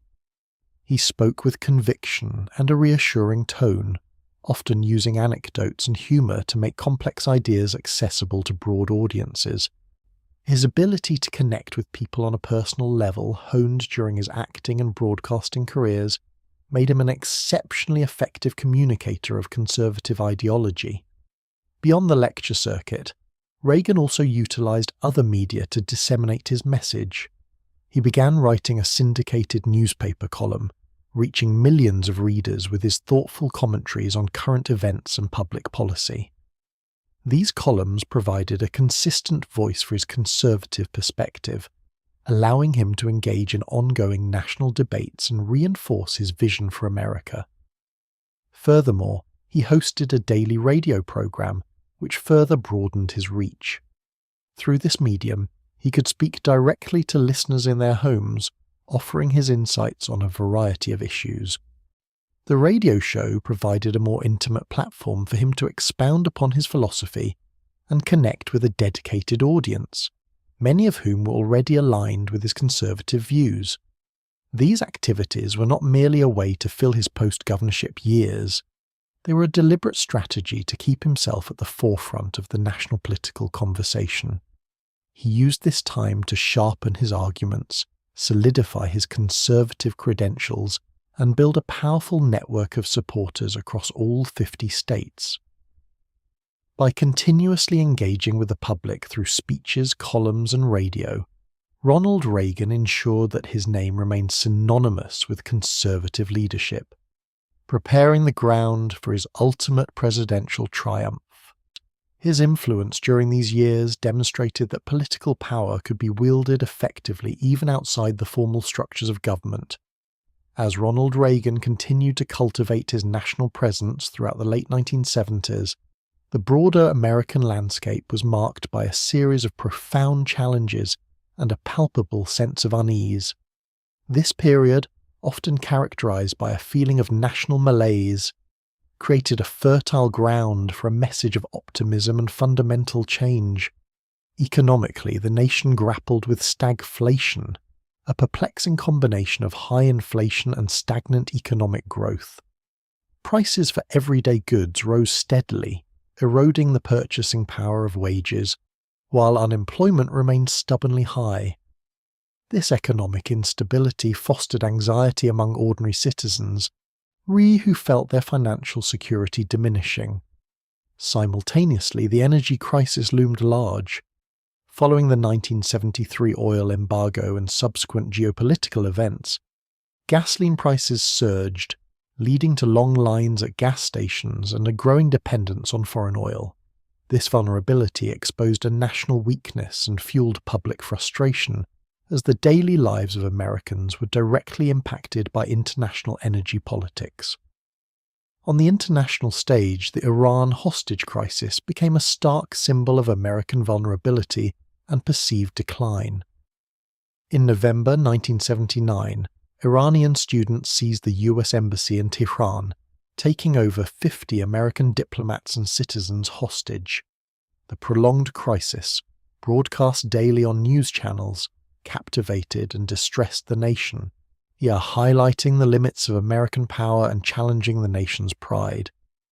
The inability to secure the hostages' release for over a year contributed significantly to the pervasive sense of national helplessness. These converging crises, economic hardship, energy insecurity, and international humiliation, fostered a widespread sentiment that the country was adrift. There was a sense that traditional approaches were failing and that the government lacked effective solutions. This atmosphere of doubt and diminished confidence created a deep yearning for strong leadership and a renewed sense of national purpose. It was against this backdrop that Ronald Reagan's consistent message of American exceptionalism, economic revitalization, and assertive global leadership would find a receptive audience, offering a stark contrast to the prevailing mood of the era. The 1980 presidential campaign began with Ronald Reagan positioned as the Republican frontrunner, having carefully built his conservative base over 2 decades. His campaign was characterized by a clear and consistent message. America could overcome its current difficulties through a return to fundamental principles of limited government, lower taxes, and a strong national defense. This message of hope and renewal stood in stark contrast to the perceived pessimism of the era. Reagan focused intently on the economic anxieties plaguing the nation. He spoke directly to the concerns of ordinary Americans grappling with inflation and unemployment, proposing significant tax cuts and deregulation as the means to stimulate growth and restore prosperity. His rhetoric was always imbued with an optimistic vision of America's future, a land of opportunity where individual initiative could thrive once again. He articulated his policies in a straightforward manner, making complex economic ideas accessible to a broad audience. A pivotal moment in the campaign arrived with the single debate against incumbent President Jimmy Carter in late October. With the election just a week away and polls showing a close contest, the debate offered Reagan a crucial opportunity to reassure voters and project a presidential demeanor. He presented himself as a calm, confident, and amiable leader, contrasting with Carter's often more somber tone. During the debate, Reagan delivered several memorable lines that resonated deeply with the American public. He famously quipped, "There you go again," in response to one of Carter's criticisms, a seemingly light-hearted remark that nonetheless underscored a perceived pattern in his opponent's arguments. However, his most impactful statement came at the close of the debate, when he directly addressed the audience with a simple yet profound question. Are you better off than you were 4 years ago? Is it easier for you to go and buy things in the stores than it was 4 years ago? Is there more or less unemployment in the country than there was 4 years ago? This series of questions framed the entire election as a referendum on the incumbent's performance, tapping directly into the widespread economic discontent. Reagan's ability to communicate complex ideas and sentiments in clear, evocative language proved to be a significant asset, and reinforcing his image as a leader who understood the struggles of everyday Americans and offered a path forward. His debate performance is widely regarded as a turning point, solidifying his appeal and setting the stage for his electoral victory. On November 4th, 1980, the American electorate delivered a decisive verdict, choosing Ronald Reagan as their 40th president. The results constituted a significant landslide, with Reagan securing 489 electoral votes to Jimmy Carter's 49. He garnered over 50.7% of the popular vote, while Carter received 41%, and independent candidate John B. Anderson captured 6.6%.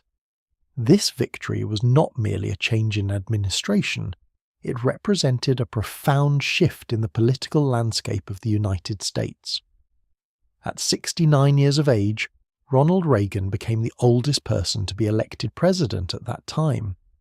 His triumph signalled a clear mandate for the conservative principles he had championed throughout his political career. The election was widely interpreted as an affirmation of his optimistic vision for America, a rejection of the perceived decline and malaise of the late 1970s. Voters, weary of economic stagnation and a perceived weakening of American influence abroad, embraced Reagan's promise of renewed strength and prosperity. The election also marked a significant turning point in American political alignment. For the first time in 26 years, the Republican Party gained control of the Senate, securing a majority of seats and demonstrating the breadth of the conservative resurgence.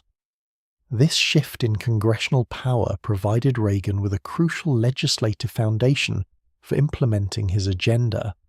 The public mood following the election was characterized by a palpable sense of anticipation and hope. Reagan had skillfully articulated a message that resonated with a populace yearning for strong leadership and a positive outlook. His campaign had effectively channeled a desire for change, promising to restore American confidence both domestically and on the world stage. The results reflected a widespread belief that a new era was beginning, one that would be defined by a renewed commitment to individual liberty, economic growth, and a robust national presence. This mandate empowered Reagan to embark on a presidency that would fundamentally reshape American policy and discourse for decades to come. On January 20th, 1981, Ronald Reagan stood on the west front of the US Capitol, taking the oath of office as the 40th President of the United States. The day itself was imbued with a sense of historic significance, not only for the peaceful transfer of power, but also for the underlying message of transformation that permeated the ceremony. His inaugural address, delivered with his characteristic calm and conviction, laid out the philosophical bedrock of his administration, articulating a clear vision for the nation's future. The central theme of his address was a call for a new beginning. Reagan sought to reorient the nation's perspective, moving away from what he described as a period of doubt and toward a renewed sense of purpose and self-reliance. He spoke directly to the anxieties of the era, acknowledging the economic challenges and the erosion of public trust in government. However, his tone was not one of despair, but of unwavering optimism and resolve. A cornerstone of his speech was a profound emphasis on individual freedom and limited government. Reagan famously declared, "Government is not the solution to our problem, government is the problem." This statement encapsulated his belief that excessive government intervention stifled innovation, economic growth, and personal liberty. He argued for a restoration of the balance between the individual and the state, advocating for policies that would empower citizens and reduce the bureaucratic burden. He invoked the spirit of American exceptionalism, reminding the nation of its capacity for greatness and its enduring commitment to liberty. His words were designed to inspire, to instill a sense of shared responsibility and collective potential, and he spoke of this spirit of the American people, suggesting that the nation's true strength resided not in its government, but in the ingenuity and determination of its citizens.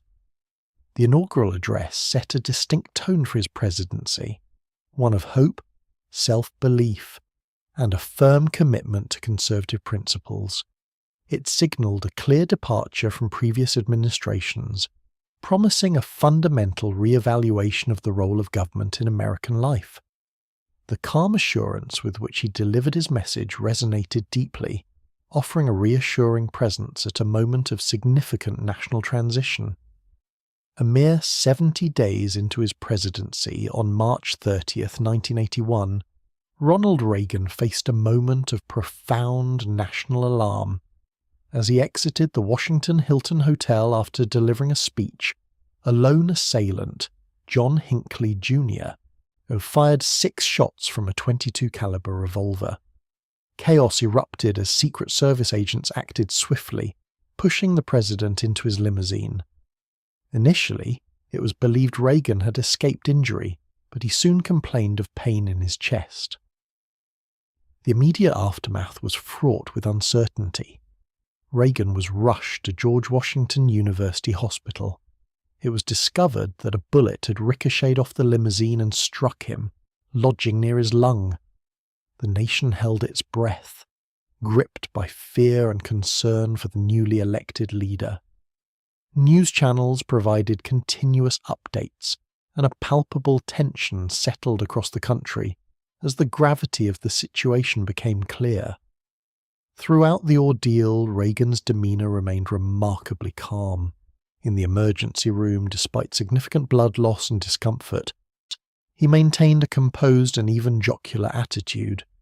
To his wife, Nancy, he reportedly quipped, "Honey, I forgot to duck." To the surgeons preparing him for operation, he remarked, "Please tell me you're Republicans." These instances of light-heartedness, though perhaps surprising in such dire circumstances, offered a glimpse into his character and his ability to project strength, even in vulnerability. His recovery, though challenging, was steady and demonstrated remarkable resilience for a man of his age. He returned to the White House less than 2 weeks later, gradually resuming his duties. This event, rather than diminishing his standing, seemed to endear him further to the American people. His courage, his grace under pressure, and his swift return to public life resonated deeply.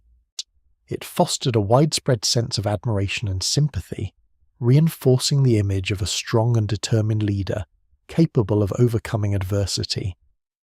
The assassination attempt, therefore, became an unexpected turning point, cementing a bond between the president and a nation that had watched, held its breath, and then exhaled in collective relief. With the early challenges of his presidency navigated, Ronald Reagan turned his attention to the core economic policies he'd campaigned on, collectively known as Reaganomics. This approach was rooted in supply-side economics, a theory that posited that reducing barriers to production would stimulate economic growth. The fundamental idea was to incentivize producers and investors, believing that their increased activity would ultimately benefit all segments of society. Reaganomics was built upon 4 primary pillars, each designed to reshape the economic landscape. The first pillar involved a significant reduction in government spending. While this proved challenging to achieve comprehensively, especially in areas like defense, the intention was to curb the growth of federal outlays, thereby reducing the government's footprint in the economy. The second pillar focused on substantial reductions in income and capital gains taxes. The belief was that lower tax rates would encourage individuals to work more, save more, and invest more. This in turn would lead to greater productivity and job creation. The idea was that by allowing individuals and businesses to retain more of their earnings, they would be more inclined to invest in economic activities, leading to broader prosperity. The third component sought to reduce government regulation. Reagan argued that excessive regulation stifled innovation, increased costs for businesses, and hindered economic expansion. By scaling back these regulatory burdens across various sectors, the administration aimed to foster a more competitive and dynamic business environment. The goal was to unleash entrepreneurial spirit and efficiency, allowing markets to operate with fewer governmental impediments. Finally, the fourth pillar emphasized controlling the money supply to reduce inflation. This was largely entrusted to the Federal Reserve, which pursued a tight monetary policy to curb the high inflation that had plagued the American economy in the preceding years. The aim was to stabilize prices, which was seen as crucial for long-term economic health and predictable growth. These four pillars formed the theoretical framework for the ambitious economic transformation that the Reagan administration sought to implement. The implementation of Reaganomics led to a period of significant economic transformation, marked by both notable achievements and growing fiscal challenges. One of the most immediate and impactful outcomes was the substantial reduction of inflation. Through the Federal Reserve's stringent monetary policies, which were supported by the administration, the soaring inflation rates of the late 1970s and early 1980s were brought under control. This stabilization of prices provided a more predictable environment for businesses and consumers, restoring a measure of confidence in the economy. Following a recession in the early part of his first term, the economy began a period of robust recovery. Job growth became a prominent feature of the mid-1980s as new businesses emerged and existing ones expanded. Unemployment rates, which had peaked during the recession, steadily declined, indicating a strengthening labour market. This sustained economic expansion contributed to a general sense of optimism and prosperity for many Americans. The stock market also experienced a significant upward trend, reflecting renewed investor confidence. However, these economic gains were accompanied by a substantial increase in the national debt and widening budget deficits. The combination of significant tax cuts and increased defense spending, a priority for the administration in its stance against the Soviet Union, outpaced reductions in other areas of government expenditure. Efforts to curb government spending, particularly on social programs, faced considerable political resistance and did not fully offset the revenue losses from tax reductions or the new defense outlays. Consequently, the federal budget moved from a position of relative balance to one of persistent deficit. The national debt, which had accumulated over 2 centuries, nearly tripled during Reagan's 2 terms. This fiscal trend became a subject of ongoing debate and concern, even as the economy enjoyed a period of growth and reduced inflation.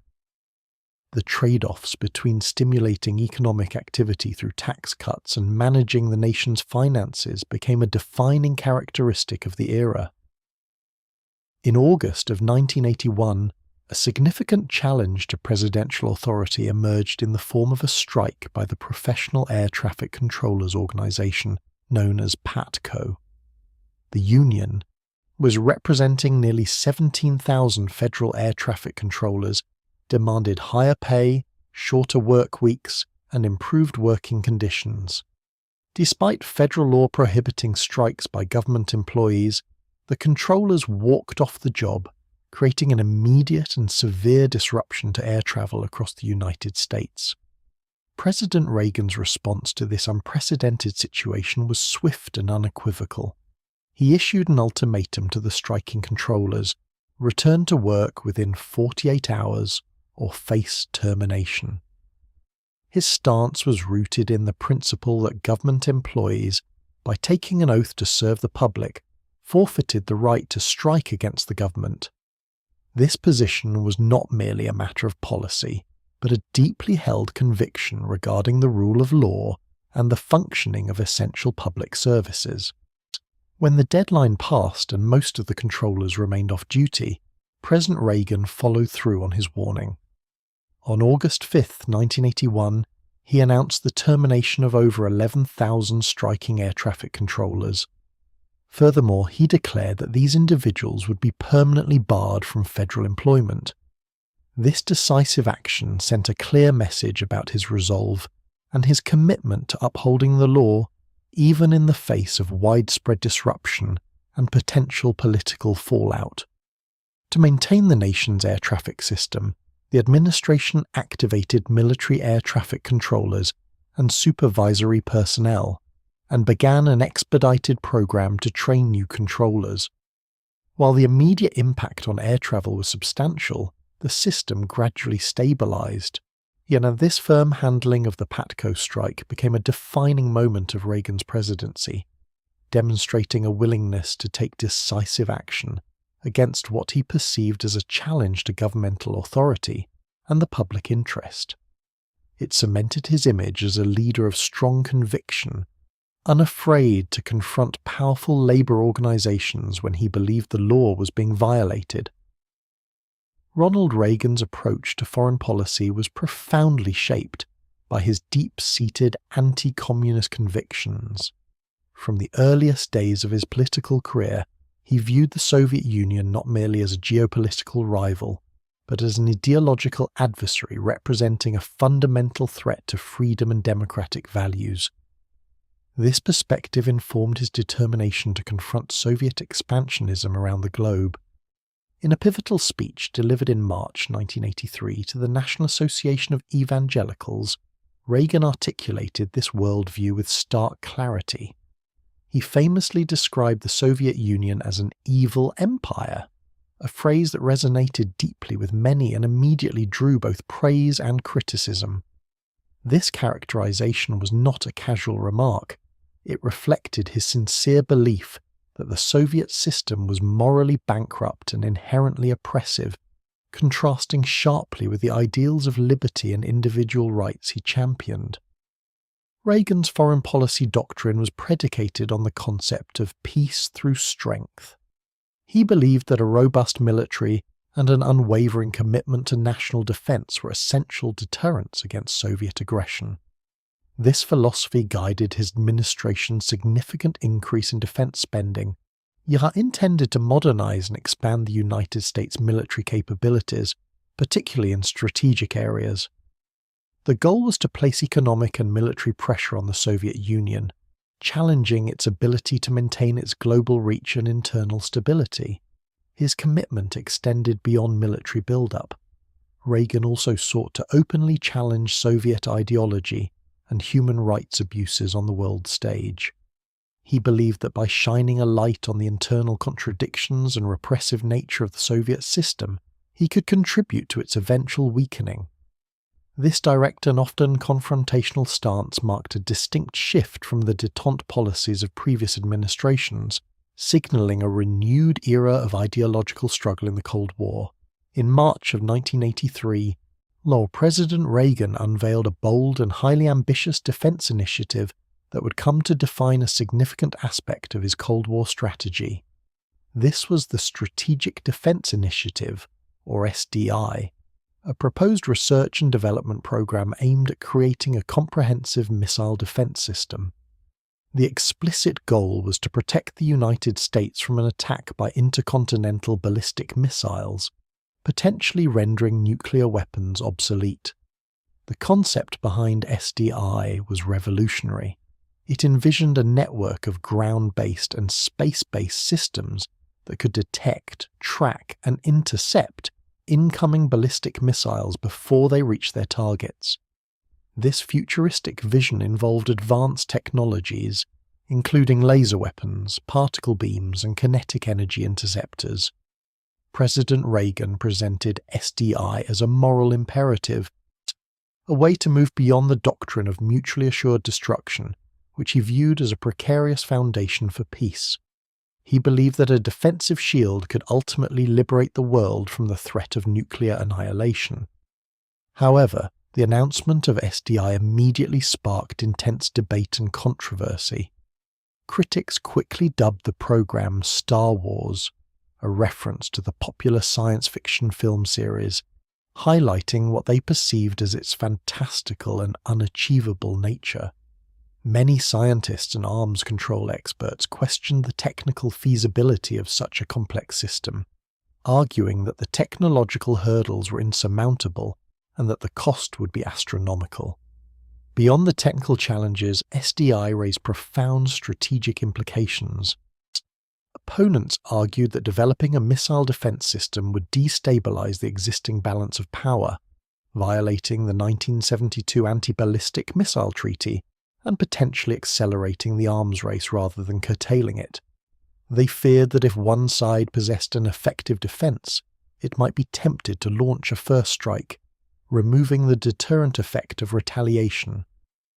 The Soviet Union, in particular, viewed SDY with alarm, seeing it as a direct threat to its strategic parity and a challenge it felt compelled to respond to, further intensifying Cold War tensions. Despite the widespread skepticism and opposition, President Reagan remained steadfast in his commitment to SDI. He saw it as a crucial element of his peace through strength strategy, believing that the mere prospect of such a system would exert immense pressure on the Soviet Union, forcing them to negotiate arms reductions from a position of weakness. The program, though never fully deployed as envisioned, became a significant bargaining chip in subsequent arms control talks. Central to Ronald Reagan's vision for confronting the Soviet Union was a substantial increase in military spending and a concerted effort to modernize the United States Armed Forces. Upon taking office, Reagan inherited a military that, in his view, had been weakened by years of underfunding and a perceived lack of strategic direction. He believed that American military superiority was not merely a matter of national defense, but a vital instrument for projecting power and demonstrating resolve on the global stage. His administration embarked upon a dramatic expansion of the defense budget, marking a significant shift from the post-Vietnam era. Funds were allocated to develop and procure new weapon systems, including advanced strategic bombers like the B-1B Lancer, stealth technology such as the nascent B-2 Spirit bomber program, and a new generation of intercontinental ballistic missiles. The Navy also saw considerable investment, with plans to expand to a 600-ship fleet, underscoring a commitment to global naval presence. This military build-up was multifaceted, encompassing not only hardware but also improvements in troop training, readiness, and morale. The objective was clear: to restore what Reagan perceived as America's military preeminence, and to ensure that the United States possessed the capacity to respond to any threat, anywhere in the world. This strategic investment was intended to send an unequivocal message to Moscow. The underlying rationale for this massive increase in defense spending was to apply sustained economic and military pressure on the Soviet Union. Reagan and his advisors believed that the Soviet economy, already strained, would struggle to keep pace with an escalating arms race. By forcing the Soviets to commit more resources to defense, the hope was to exacerbate their internal economic vulnerabilities, thereby weakening their ability to project power and maintain their ideological system. Furthermore, the robust military posture was designed to demonstrate American resolve. It was a tangible expression of Reagan's peace through strength doctrine, and signaling that the United States would not shy away from confronting Soviet expansionism. This renewed show of force was intended to bolster the morale of allies, deter potential adversaries, and ultimately shift the dynamics of the Cold War in favor of the West. The build-up was a deliberate and calculated move to intensify the strategic competition, with the aim of compelling the Soviet leadership towards a more conciliatory stance. In October of 1983, a small island nation in the Caribbean became the focus of a swift military operation by the United States. Grenada, a former British colony, had experienced a coup d'etat within its socialist government, leading to political instability and the execution of its Prime Minister, Maurice Bishop. This internal upheaval raised concerns in Washington, particularly regarding the safety of approximately 1,000 American citizens, many of whom were medical students residing on the island. President Reagan cited two primary reasons for authorizing the invasion, codenamed Operation Urgent Fury. The foremost was the perceived threat to American lives. with the collapse of civil order and the presence of Cuban construction workers, who were also military personnel, constructing a new airport runway capable of handling large aircraft, fears emerged that the Americans on the island could become hostages or be otherwise endangered. The second stated objective was to restore democratic governance to Grenada, following the overthrow of its established leadership by a more radical faction. On October 25, 1983, US forces, these supported by a contingent from the Organization of Eastern Caribbean States, launched the invasion. The operation involved elements of the Army, Navy, Air Force, and Marine Corps. Resistance came primarily from the People's Revolutionary Army of Grenada and Cuban military personnel. Despite some initial coordination challenges and unexpected pockets of resistance, the invading forces quickly secured key objectives, including the two main airports and the university campuses where American students were located.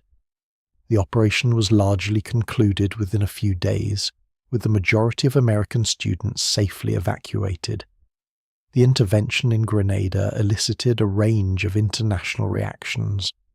Within the United States, the operation was generally well received, viewed as a decisive act that protected American citizens and asserted American power.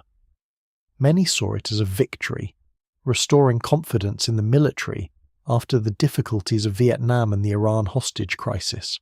However, outside the US, reactions were more mixed.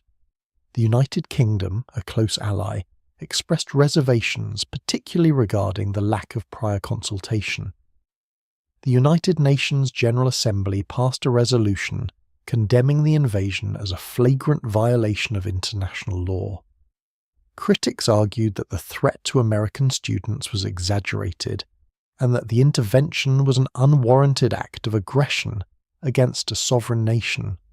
Nevertheless, for the Reagan administration, the Grenada operation served as a demonstration of American willingness to use military force when deemed necessary to protect its interests and project its influence.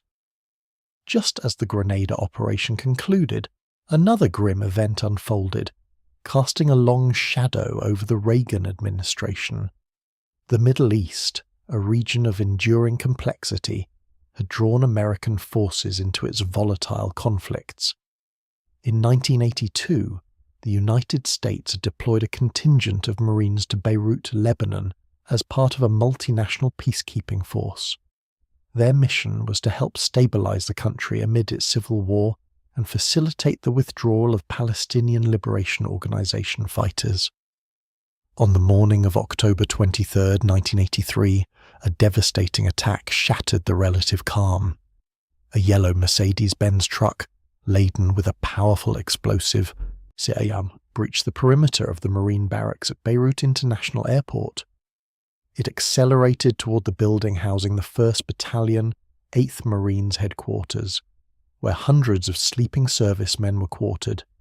The truck then detonated with immense force, collapsing the 4-story structure into rubble. The blast was one of the most powerful non-nuclear explosions in history. The immediate aftermath was one of chaos and horror.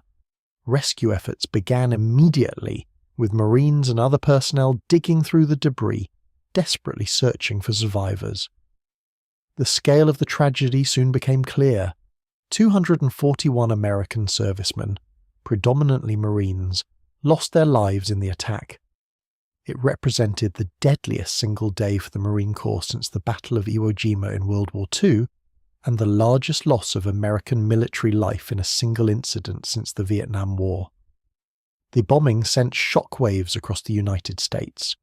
President Reagan, visibly moved by the immense loss, grappled with the implications of the attack. While initially affirming the mission's importance, the overwhelming human cost and the escalating risks to the remaining forces in Lebanon prompted a difficult reassessment. After much deliberation, and facing growing domestic pressure, President Reagan made the somber decision in February 1984 to withdraw the US Marine contingent from Lebanon. This withdrawal marked a significant and painful setback for his foreign policy. highlighting the profound challenges of intervention in complex regional conflicts and the vulnerabilities faced by American forces operating in such environments. It remained a somber and difficult moment throughout his presidency. Despite the difficult foreign policy challenges and the tragic loss in Beirut, Ronald Reagan approached the 1984 presidential election with considerable strength. His campaign for re-election was built upon a powerful sense of national optimism, encapsulated by the memorable slogan, "Morning in America." This theme resonated deeply with a populace that felt a renewed sense of pride and purpose. The economic landscape had shifted significantly since his first inauguration. The initial period of recession, a consequence of efforts to curb inflation, had given way to a robust recovery. Inflation was largely under control, and unemployment had steadily declined.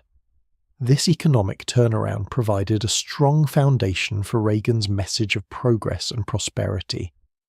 Many Americans felt that the country was indeed heading in a positive direction, a sentiment skillfully cultivated by the campaign. Reagan's personal appeal remained a powerful asset. His genial demeanor, his ability to communicate complex ideas in simple terms, and his unwavering optimism projected an image of strong and reassuring leadership. He was often referred to as the great communicator, a testament to his skill in connecting with the American public. His approval ratings were consistently high, reflecting a broad satisfaction with his performance and his vision for the nation. The Democratic Party nominated Walter Mondale, who'd served as vice president under Jimmy Carter. Mondale chose Geraldine Ferraro as his running mate, a historic first for a major party. However, their campaign struggled to gain traction against the backdrop of Reagan's popularity and the prevailing national mood. Mondale's warnings about budget deficits and his proposals for tax increases did not resonate as widely as Reagan's message of continued growth and a strong America.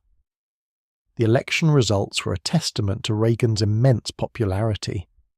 He achieved a landslide victory, winning 49 of the 50 states and securing 525 electoral votes, the most ever for a presidential candidate. Mondale carried only his home state of Minnesota and the District of Columbia. The popular vote also reflected a decisive mandate, with Reagan receiving over 58% of the ballots cast. The 1984 election affirmed Ronald Reagan's position as a dominant political figure, solidifying his legacy as a president who had successfully reshaped the national narrative and inspired a renewed sense of confidence. With his second term secured, Ronald Reagan entered a new phase of his presidency, one that would be defined by a surprising and pivotal relationship. In March 1985, a new leader emerged in the Soviet Union, Mikhail Gorbachev. Younger and more reform-minded than his predecessors, Gorbachev brought a fresh perspective to Soviet leadership, signaling a potential shift in the long-standing Cold War dynamic. Reagan, despite his steadfast anti-communist stance, had always maintained that he would engage with any Soviet leader willing to pursue genuine peace. He saw in Gorbachev a counterpart who might be open to such a dialogue. Their initial meetings were marked by a cautious probing, a careful dance between two men representing diametrically opposed ideologies. The first summit between Reagan and Gorbachev took place in Geneva in November 1985. While no major treaties were signed, the meeting was significant for establishing a personal rapport between the two leaders. They engaged in extensive private discussions, often without aides, which helped to break down some of the barriers of mistrust. Despite their fundamental disagreements, particularly regarding the Strategic Defense Initiative, which Gorbachev viewed as a destabilizing force, a more constructive dialogue began to emerge. Both leaders recognized the immense danger posed by nuclear weapons and the need to reduce the vast arsenals that had accumulated over decades. Reagan's long-held belief in peace through strength now found a new avenue for expression as the increased military pressure on the Soviet Union seemed to coincide with a willingness on Gorbachev's part to discuss arms control. Their relationship would deepen through a series of subsequent summits, including Reykjavik in 1986, Washington, D.C. in 1987, and Moscow in 1988. These encounters, though sometimes fraught with tension and disagreement, gradually fostered a sense of mutual respect. Reagan continued to press for human rights and greater openness within the Soviet system, while Gorbachev sought to modernize his country and alleviate the economic burdens of the arms race. This evolving dynamic laid the groundwork for significant breakthroughs in arms control, as marking a turning point in the Cold War and setting the stage for a period of unprecedented diplomatic engagement. The evolving dialogue between Ronald Reagan and Mikhail Gorbachev reached a pivotal moment with the negotiations surrounding intermediate-range nuclear forces. For years, the deployment of Soviet SS-20 missiles and NATO's counter-deployment of Pershing II and cruise missiles in Europe had created a dangerous standoff, raising the spectre of a limited nuclear exchange on European soil. Both leaders understood the urgency of addressing this particular class of weaponry. Discussions on these missiles had been ongoing for some time, but the personal engagement of Reagan and Gorbachev provided the necessary impetus. The Reykjavik summit in 1986, though ultimately failing to produce a comprehensive agreement, proved crucial in laying the groundwork for what would become a landmark treaty. At Reykjavik, a radical proposal was put forth: the elimination of all intermediate-range nuclear missiles from Europe.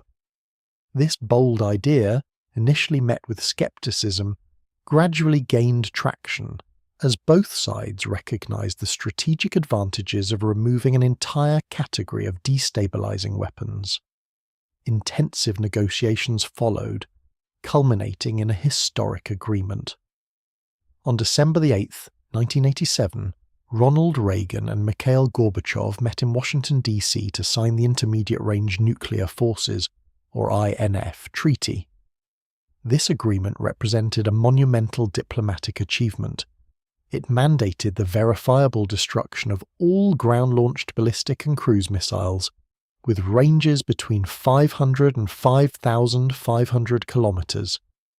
For the first time in the nuclear age, an entire class of nuclear weapons was not merely limited but completely eliminated. The INF Treaty was a testament to the persistent diplomacy of both leaders and a clear demonstration that even deeply entrenched adversaries could find common ground on issues of existential importance. It marked a significant de-escalation of the Cold War, reducing the immediate threat of nuclear confrontation in Europe and building a fragile but real foundation of trust between the United States and the Soviet Union.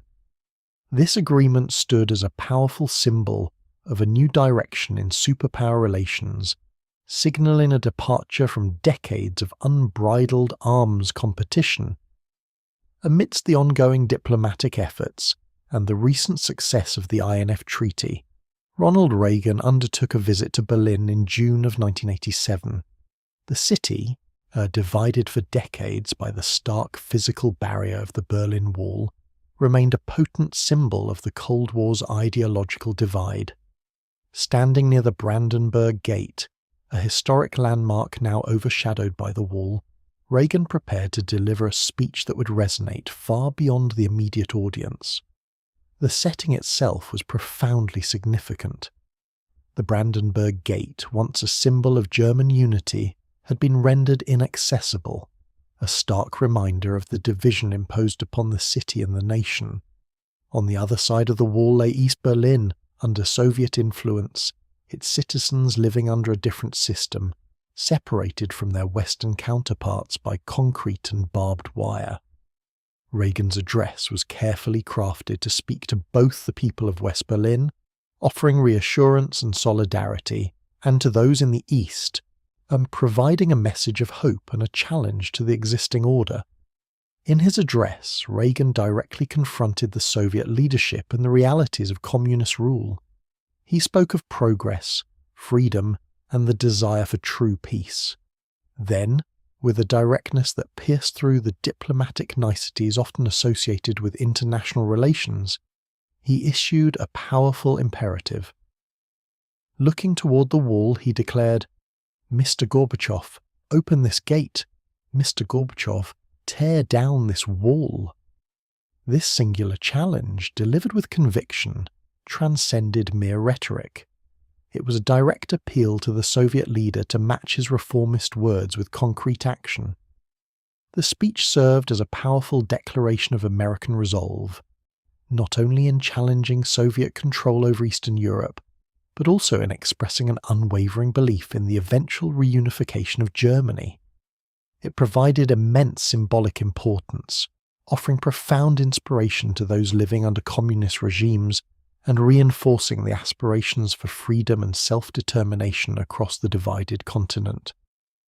The words echoed as a clear articulation of the Western world's enduring hope for a unified and free Europe.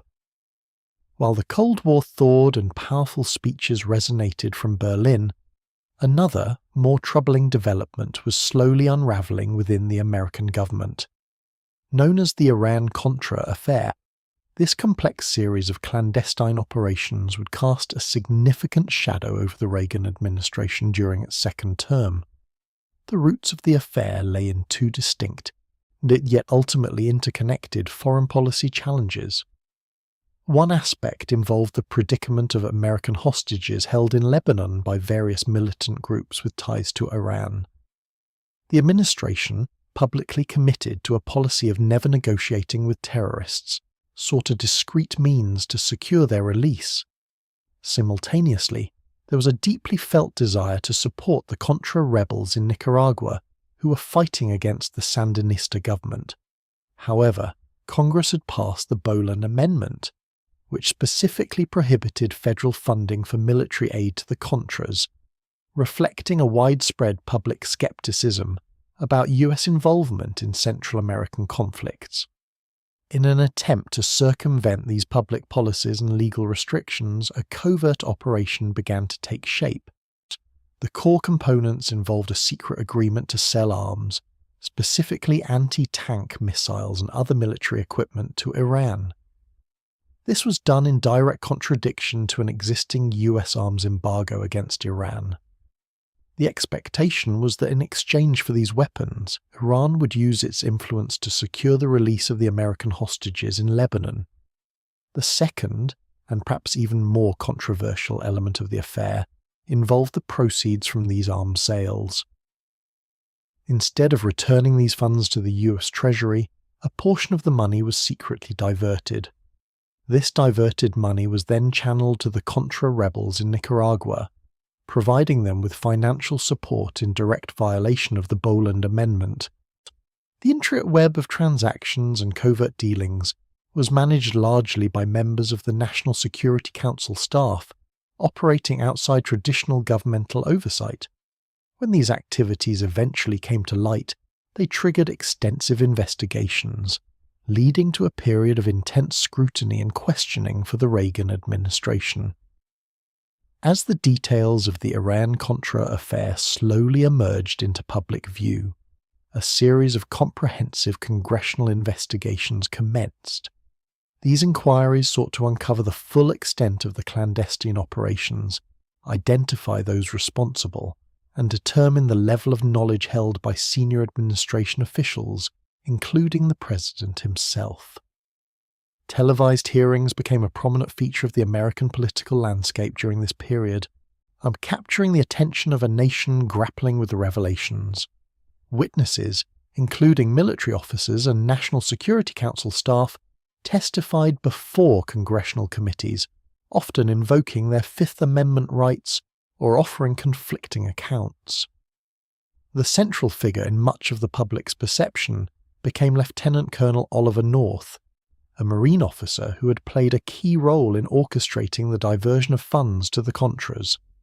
His televised testimony, marked by a defiant patriotism, captured both support and condemnation from different segments of the American public. The revelations and subsequent investigations had a profound impact on public opinion and President Reagan's standing. His approval ratings, which had been consistently high throughout much of his presidency, experienced a noticeable decline. Questions arose about the effectiveness of his leadership and the extent of his oversight within the executive branch. Critics argued that even if he was not directly aware of the illegal diversion of funds, a fundamental failure of management and accountability had occurred under his watch. Throughout the unfolding scandal, President Reagan consistently maintained that he had no knowledge of the illegal diversion of funds to the Contras. He acknowledged the arms sales to Iran, stating that their purpose was to foster a relationship with moderate elements within the Iranian government and secure the release of hostages, but he denied any awareness of the subsequent channeling of money to the Nicaraguan rebels. This stance, while maintaining his personal integrity and his own view, did not entirely alleviate the concerns of those who felt that the administration had operated with a disregard for constitutional processes and the rule of law. The affair left a lasting mark on his legacy, tempering the otherwise triumphant narrative of his second term. The Iran-Contra affair cast a long shadow over the latter years of Ronald Reagan's presidency, generating extensive debate regarding presidential accountability and the proper boundaries of executive power. The clandestine nature of the operations, particularly the circumvention of congressional authority, raised fundamental questions about the balance of power within the American governmental system. Scholars and politicians debated whether the president's stated lack of knowledge absolved him of responsibility, or if a chief executive was inherently accountable for the actions of his subordinates, especially in matters of national security. This controversy significantly eroded public trust in the administration, at least temporarily. The image of a transparent and forthright government, which had been a hallmark of Reagan's public persona, was challenged by the revelations of secret dealings and alleged deception. For a period, the affair threatened to undermine the broader achievements of his presidency and diminish the confidence of the American people in their leadership. Despite the initial damage, a notable aspect of the Iran-Contra affair's legacy was the eventual recovery of President Reagan's public popularity. As his second term progressed, and particularly with significant advancements in US-Soviet relations, and the immediate sting of the scandal began to recede for many Americans, the overarching narrative of a strong economy and a decisive stance against the Soviet Union often overshadowed the complexities and ethical dilemmas posed by Iran-Contra in the collective memory. Nevertheless, the affair left an indelible mark on the discussion surrounding executive branch oversight and the relationship between the presidency and Congress. It underscored the enduring tension between the need for executive flexibility in foreign policy and the constitutional imperative of checks and balances. The episode served as a powerful reminder of the potential for secret operations to challenge democratic principles and the importance of transparency in a government accountable to its people. The questions it raised about presidential responsibility continued to resonate long after the investigations concluded. As Ronald Reagan's second term drew to a close in the winter of 1988 and early 1989, a sense of transition permeated the nation's capital. The 8 years of his presidency had brought about significant shifts in both domestic and foreign policy, and the impending change of leadership marked the end of an era. The final months were characterized by preparations for the incoming administration and a reflection on the accomplishments and challenges of the past 8 years. On January 11th, 1989, just 9 days before his successor's inauguration, President Reagan delivered his farewell address to the nation from the Oval Office. This speech was not merely a formal goodbye, but a summation of his core beliefs and a final articulation of his vision for America. His voice, familiar to millions over 2 decades of public life, resonated with a reflective tone.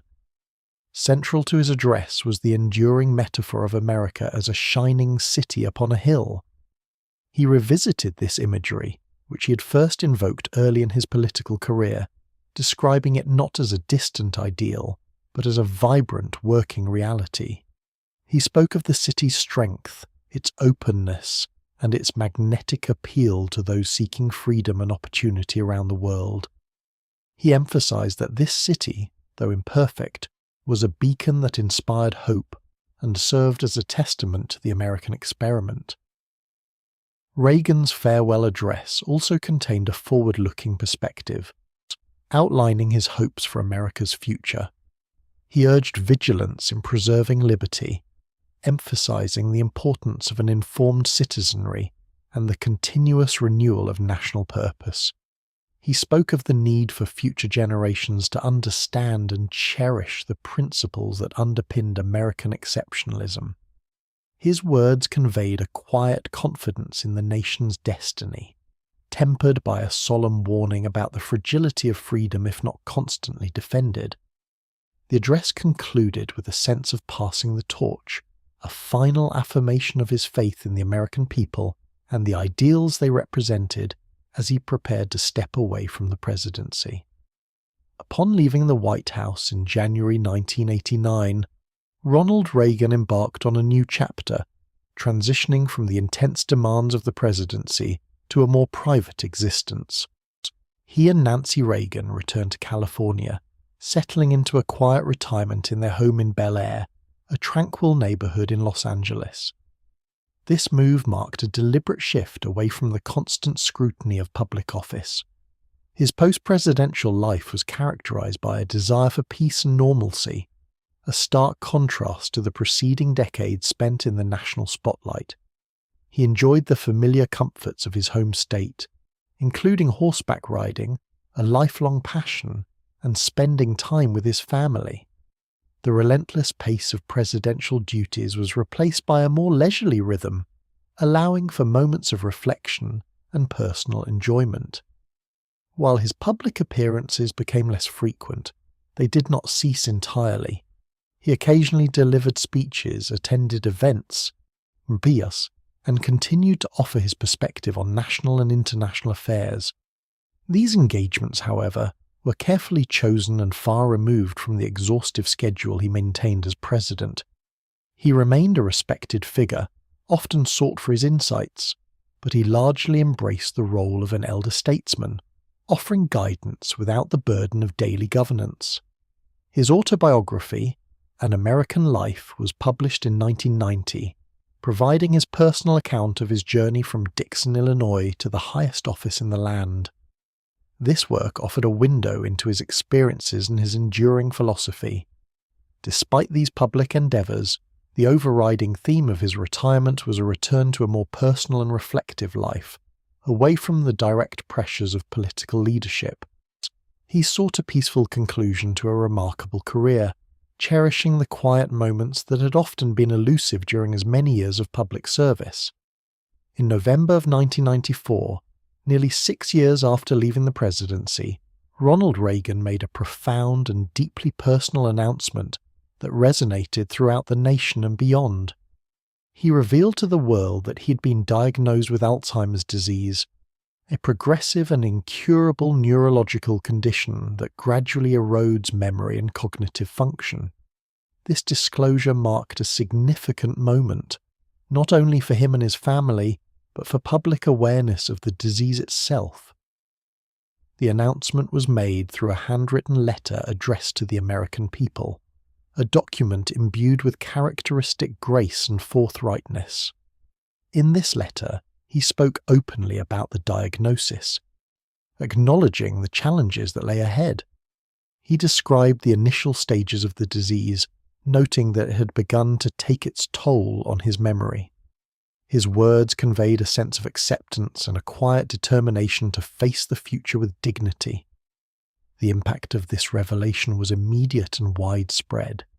It brought an unprecedented level of public attention to Alzheimer's disease, a condition that, at the time, was often misunderstood and stigmatized. many individuals and families grappling with similar diagnoses found solace and courage in the former president's candor. His willingness to share such a vulnerable aspect of his life helped to dismantle some of the barriers surrounding the illness, fostering greater empathy and discussion. In his letter, he expressed hope that by sharing his story, he might contribute to a greater understanding of Alzheimer's and encourage research efforts to find a cure. He concluded with a poignant message of gratitude for the support he'd received throughout his life and a wish for the continued well-being of the nation.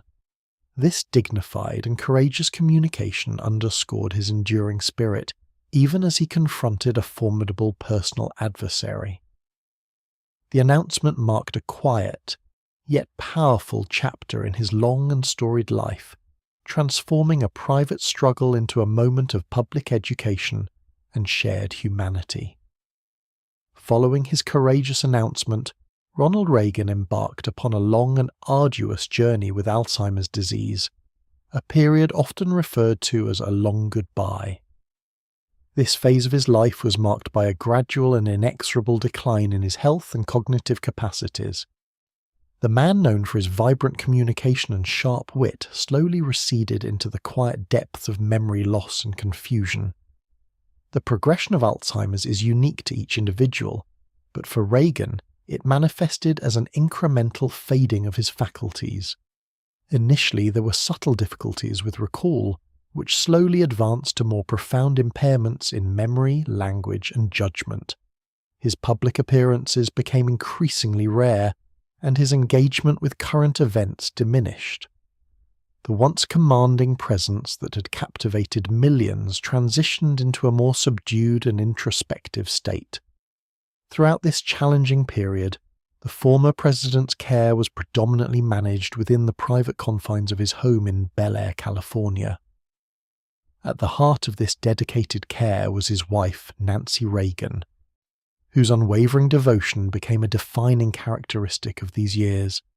She transformed herself into his primary caregiver and fiercest advocate, ensuring his comfort, dignity, and protection from the public gaze. Her commitment to him during this prolonged illness was a profound testament to their enduring partnership.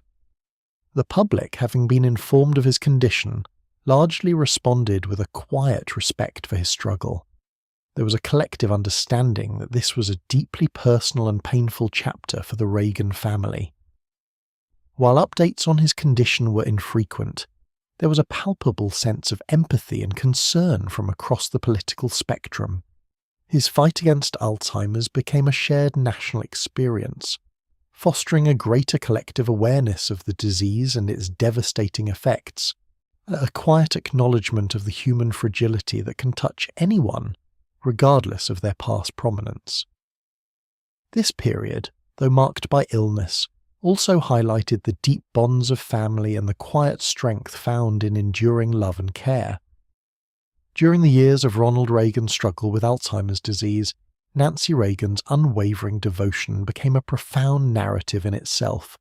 She stood as a constant sentinel by his side, providing a level of care and protection that transcended the conventional duties of a spouse. Her commitment was absolute, transforming her role from political partner to primary caregiver, navigating the intricate and often heartbreaking challenges presented by the progressive nature of the illness. She meticulously managed his daily life, ensuring his comfort, dignity, and privacy were maintained amidst the relentless march of the disease.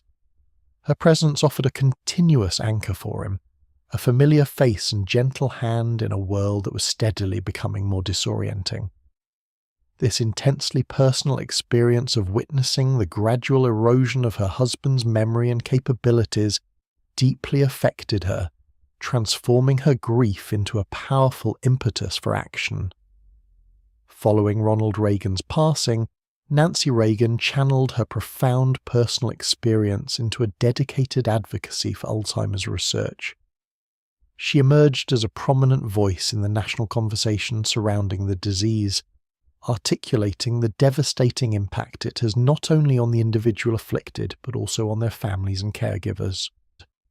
Her efforts sought to destigmatize the illness and to raise crucial awareness about the urgent need for scientific breakthroughs. Her advocacy extended to supporting stem cell research, a position that, at the time, was a subject of significant public debate.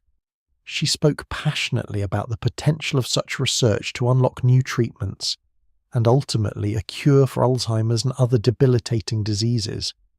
Her willingness to engage in this controversial area underscored the depth of her desire to prevent other families from enduring the same pain she had experienced. Through her tireless work, Nancy Reagan ensured that her husband's legacy would include a renewed national focus on the fight against Alzheimer's, transforming a private sorrow into a public mission for hope and progress. On June 5, 2004, at the age of 93, Ronald Reagan quietly passed away at his home in Bel Air, California. His death marked the conclusion of a long and storied life, one that had spanned nearly a century and left an indelible imprint on American and world history. For a decade, the public had been aware of his struggle with Alzheimer's disease, and his passing, while a moment of profound sadness, also brought a sense of peace after his extended battle with the illness. News of his death prompted an immediate outpouring of national and international reactions. Across the United States, flags were lowered to half-staff, and expressions of sorrow and remembrance emanated from all corners of society. Political leaders from both sides of the aisle offered tributes, acknowledging his unique ability to inspire and his significant contributions during a pivotal era.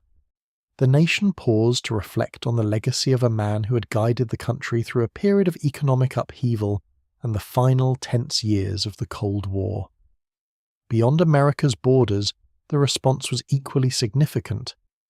World leaders, many of whom had served alongside or opposite Reagan during his presidency, conveyed their condolences and respect. There was a widespread recognition of his role in the collapse of communism and the reshaping of the global geopolitical landscape. Former Soviet President Mikhail Gorbachev, with whom Reagan had forged an unlikely but crucial partnership, expressed deep sadness, highlighting their shared efforts to reduce nuclear arms and improve relations. The reactions underscored the broad and enduring impact of Ronald Reagan's life. Yet he was remembered not only for his policies and political achievements, but also for his optimistic spirit, his remarkable communication skills, and his enduring belief in American exceptionalism. His passing, after a life of such length and consequence, served as a moment for collective reflection on the transformations he had helped to orchestrate and the vision he had articulated for the nation and the world. Following the announcement of his passing, the United States entered a period of national mourning for Ronald Reagan. A state funeral was meticulously planned, reflecting the gravity of his presidential service and the nation's profound respect. The solemn proceedings began in California, where his casket lay in repose at the Ronald Reagan Presidential Library in Simi Valley. Thousands of citizens, some waiting for hours, were filed past to pay their respects, creating a quiet, reverent procession. The journey continued to Washington, D.C., where his casket was transported to the U.S. Capitol. There it lay in state in the rotunda, a sacred space reserved for national heroes. For 2 days and 2 nights, an unbroken line of mourners representing every walk of life passed through the Capitol. The public viewing offered a final opportunity for many to honour a leader who had profoundly shaped their lives, often silently, with a sense of personal connection to the former president. The formal funeral service was held at the Washington National Cathedral. Dignitaries from across the globe gathered, including numerous heads of state, former presidents, and members of the royal families. The ceremony was marked by a quiet solemnity, and with eulogies delivered by President George W. Bush, former British Prime Minister Margaret Thatcher, and former Canadian Prime Minister Brian Mulroney, among others. Each speaker offered personal reflections and historical perspectives, highlighting Reagan's enduring optimism, his strength of conviction, and his pivotal role in global events. The outpouring of tributes extended beyond official ceremonies. Television networks broadcast continuous coverage. Newspapers dedicated extensive pages to his life and legacy, and ordinary citizens shared their memories and thoughts. This period of national mourning transcended political divides, uniting the country in a shared moment of reflection and respect for a figure whose influence had been so far-reaching. The dignified events underscored the nation's profound appreciation for Ronald Reagan's long and impactful life. After the solemn ceremonies in Washington, D.C., Ronald Reagan's journey reached its final destination, the Ronald Reagan Presidential Library in Simi Valley, California. The return to California held particular significance, as it was the state where he had built his political career, served as governor, and established deep roots. The library itself, a repository of his papers and artifacts, stood as a testament to his public life, and it was here, on its tranquil grounds, that his earthly remains would find their permanent resting place. The burial ceremony was a private yet deeply moving affair. It took place shortly after sunset as the California sky began its transition from day to twilight. The location chosen for his gravesite was carefully selected, a peaceful spot on the library grounds, offering panoramic views of the rolling hills and the distant Pacific Ocean. This vista, with its expansive horizons, had been a source of comfort and inspiration to Reagan throughout his later years. The setting itself mirrored elements of his personal character, a blend of the majestic and the serene. Surrounded by family and close friends, the final rites were conducted with a quiet dignity. The simplicity of the ceremony, held under the open sky, contrasted with the grandeur of the state funeral, yet both were imbued with profound reverence.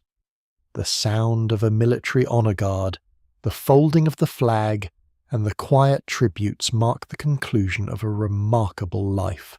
Yes, the decision to inter him at the library grounds was a deliberate one, positioning his final rest within the very institution dedicated to preserving his legacy. His grave became not merely a burial site, but a focal point within the library complex, inviting visitors to reflect on his life and contributions. It stands as a quiet reminder of his journey, from a small town in Illinois to the highest office in the land, and then to a peaceful repose overlooking the landscape he had come to cherish. This final resting place serves as an enduring symbol of his connection to California and the lasting impact of his public service.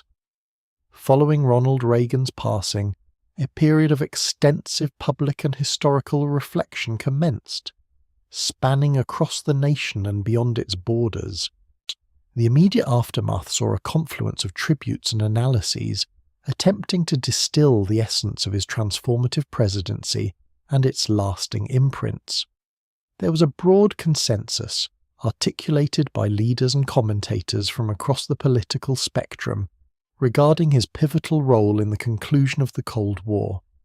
Many credited his steadfast stance against the Soviet Union, his strategic military build-up, and his diplomatic engagement with Mikhail Gorbachev as instrumental factors in dismantling the Iron Curtain and fostering a new global order. Beyond the Cold War narrative, much discussion centered on his revitalization of the American spirit. Observers frequently spoke of a renewed sense of national pride and optimism that characterized his era. It is often attributed to his buoyant communication style and his unwavering belief in American exceptionalism. This sense of a nation recovering its confidence after a period of malaise was a recurring theme in the initial assessments of his time in office. However, the reflections were not uniformly laudatory. Debates surrounding his economic policies, often termed Reaganomics, also re-emerged with vigour. While proponents highlighted the economic growth and reduced inflation that occurred during his tenure, critics pointed to the significant increase in the national debt and the widening income inequality that also marked the 1980s.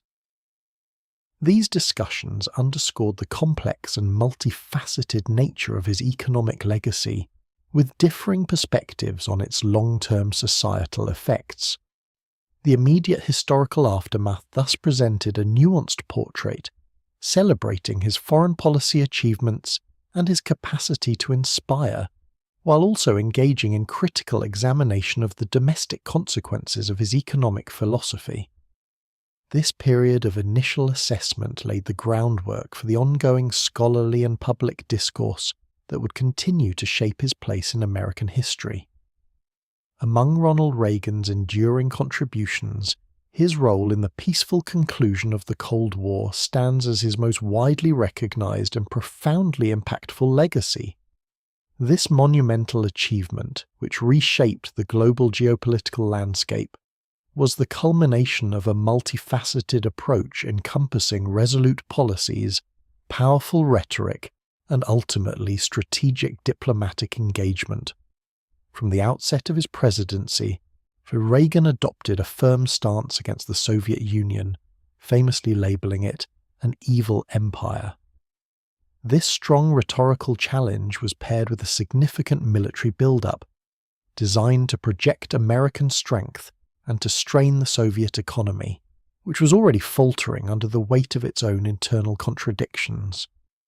The Strategic Defense Initiative, though controversial, served as a powerful signal of American technological ambition and a potential future threat that the Soviets felt compelled to counter. Yet, alongside this posture of strength, Reagan also pursued avenues for dialogue. His relationship with Soviet General Secretary Mikhail Gorbachev proved crucial. Despite their initial ideological differences, the two leaders developed a working rapport through a series of summit meetings. These discussions, and particularly those in Reykjavik and Washington, D.C., paved the way for landmark arms control agreements, such as the Intermediate Range Nuclear Forces Treaty.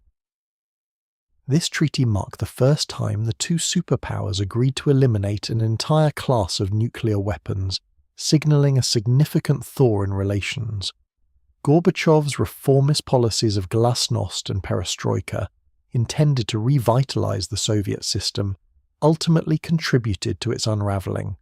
However, Reagan's consistent pressure, his unwavering articulation of democratic ideals, and his willingness to engage in high-stakes diplomacy are often credited with accelerating the internal forces that led to the collapse of the Soviet Union.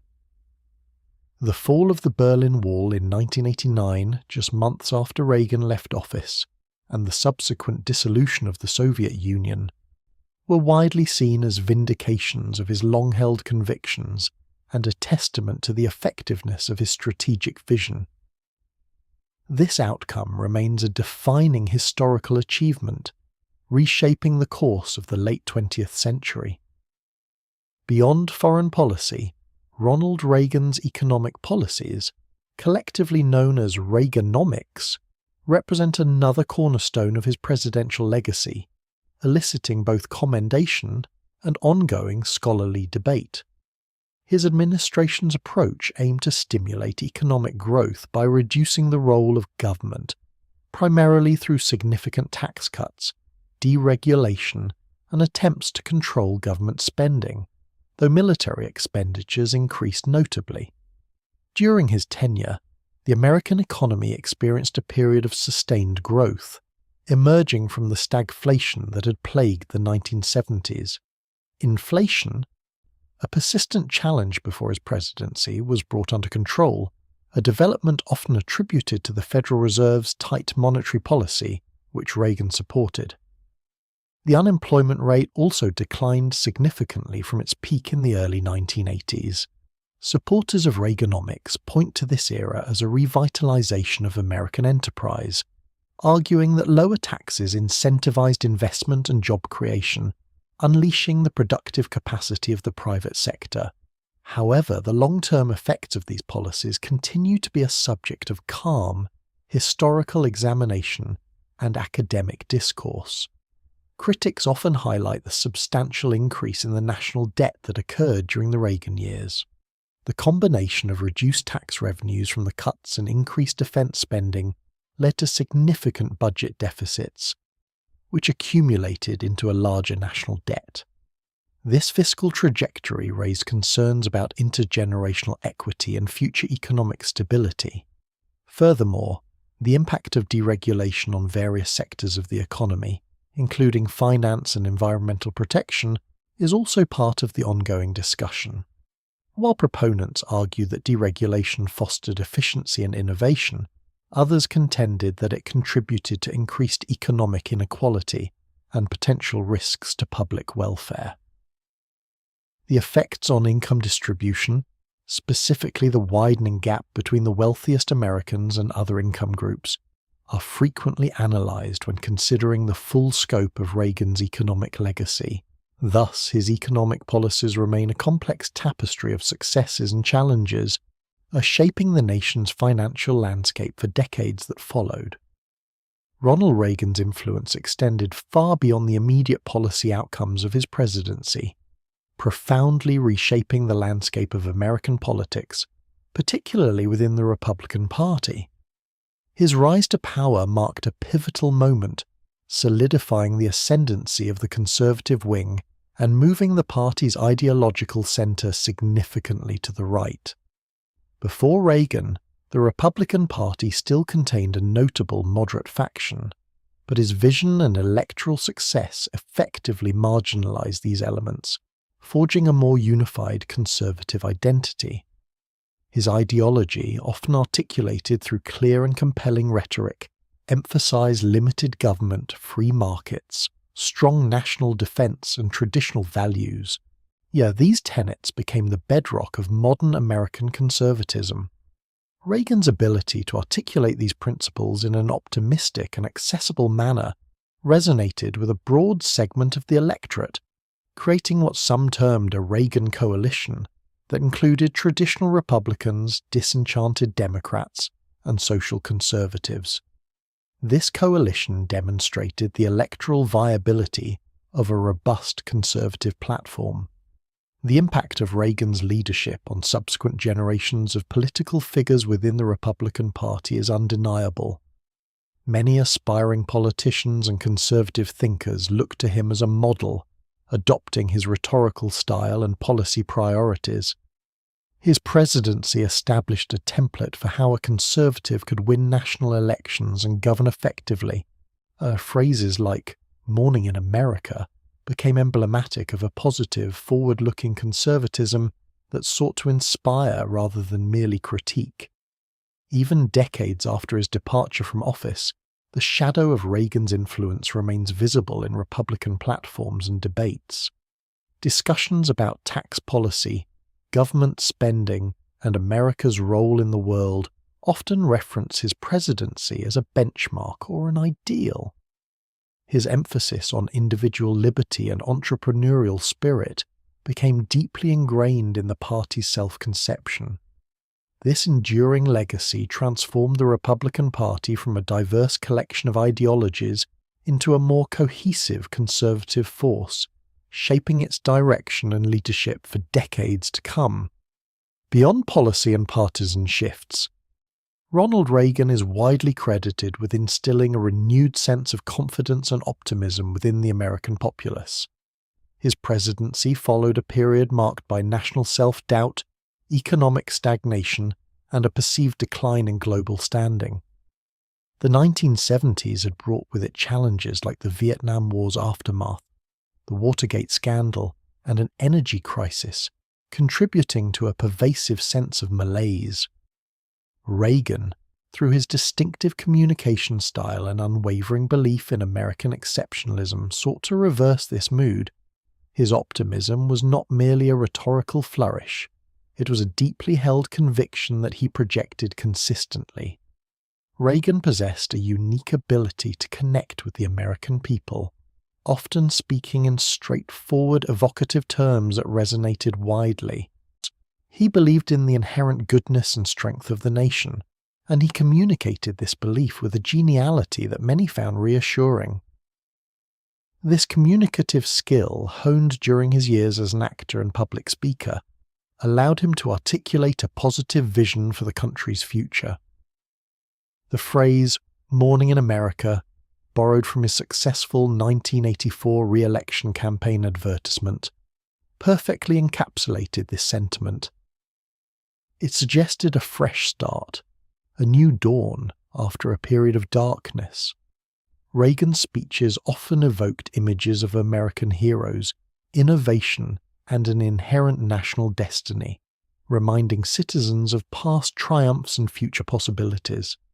He celebrated the American entrepreneurial spirit and the resilience of its people, fostering a sense of pride and collective purpose. This restoration of confidence was a significant aspect of his legacy. While economic indicators and foreign policy successes contributed to this shift, it was Reagan's consistent message of hope and his unwavering faith in the American project that truly resonated.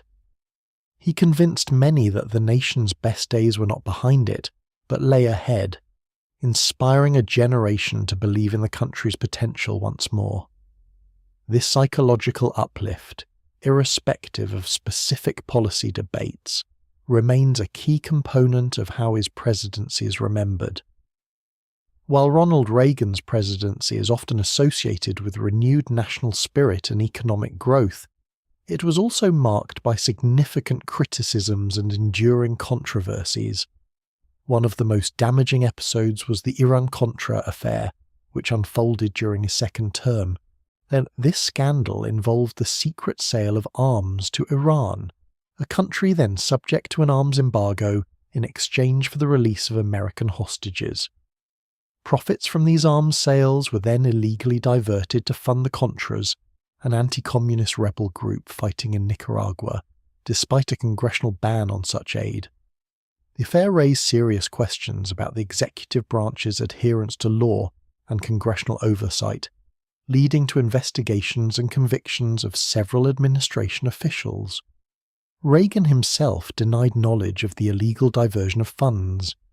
Economically, while Reaganomics is credited with curbing inflation and stimulating growth, it also faced criticism for contributing to increased income inequality.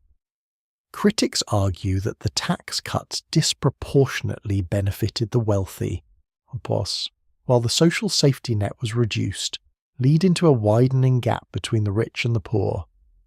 The national debt also significantly increased during his tenure, a consequence of both tax cuts and increased military spending. Another area of substantial criticism concerned his administration's initial response to the emerging AIDS epidemic. As the disease began to spread rapidly in the early 1980s, particularly within the gay community, there was a perceived slowness in the federal government's acknowledgement of the crisis, funding for research, and public health initiatives. Critics contend that this delayed response, influenced by conservative social views of the time, exacerbated the public health challenge and contributed to a sense of neglect among affected populations. These various controversies continue to be debated and analysed, forming an integral part of the comprehensive historical assessment of his presidency.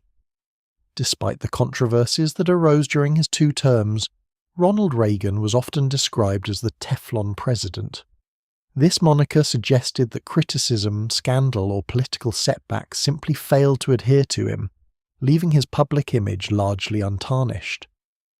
Even during challenging periods, such as the Iran-Contra affair, his personal approval ratings frequently remained remarkably high, distinguishing him from many other political figures who might have seen their popularity plummet under similar circumstances. Several factors contributed to this phenomenon. Reagan possessed a distinctive communication style, honed during his years as an actor and public speaker. He had an innate ability to connect with the American public, speaking in clear, often optimistic terms that resonated deeply. His speeches were characterized by compelling anecdotes and a consistent message of American exceptionalism and hope. which often transcended the specifics of policy debates or political difficulties. Furthermore, his personal demeanour conveyed a sense of calm assurance and good humour.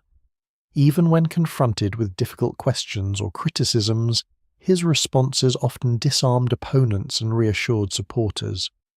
This image of an amiable, principled leader, combined with his unwavering optimism, created a powerful bond with a significant portion of the electorate.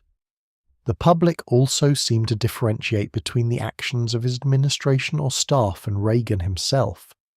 In moments of crisis, where he often projected an image of being above the fray, a benevolent leader perhaps let down by those around him, rather than personally culpable. This perception was reinforced by his ability to articulate a clear vision for the nation, which often overshadowed the day-to-day political struggles. Moreover, the recovery from the economic malaise of the late 1970s and the perceived resurgence of American strength on the global stage under his leadership fostered a general sense of well-being and national pride. This positive environment created a buffer, making the public more forgiving of missteps or scandals. The Teflon President label thus reflected a unique convergence of personal charisma, effective communication, and a prevailing national mood that allowed Reagan to navigate his presidency with an unusual degree of public support. Beyond his political accomplishments and the controversies of his tenure, Ronald Reagan has solidified his place as a significant cultural icon in American history. His image and rhetoric continue to resonate, embodying a particular vision of American strength, resolve, and optimism that transcends specific policy debates. He remains a powerful symbol, especially within conservative circles, where his principles are frequently invoked as a benchmark for political leadership. Reagan's enduring appeal stems from several factors.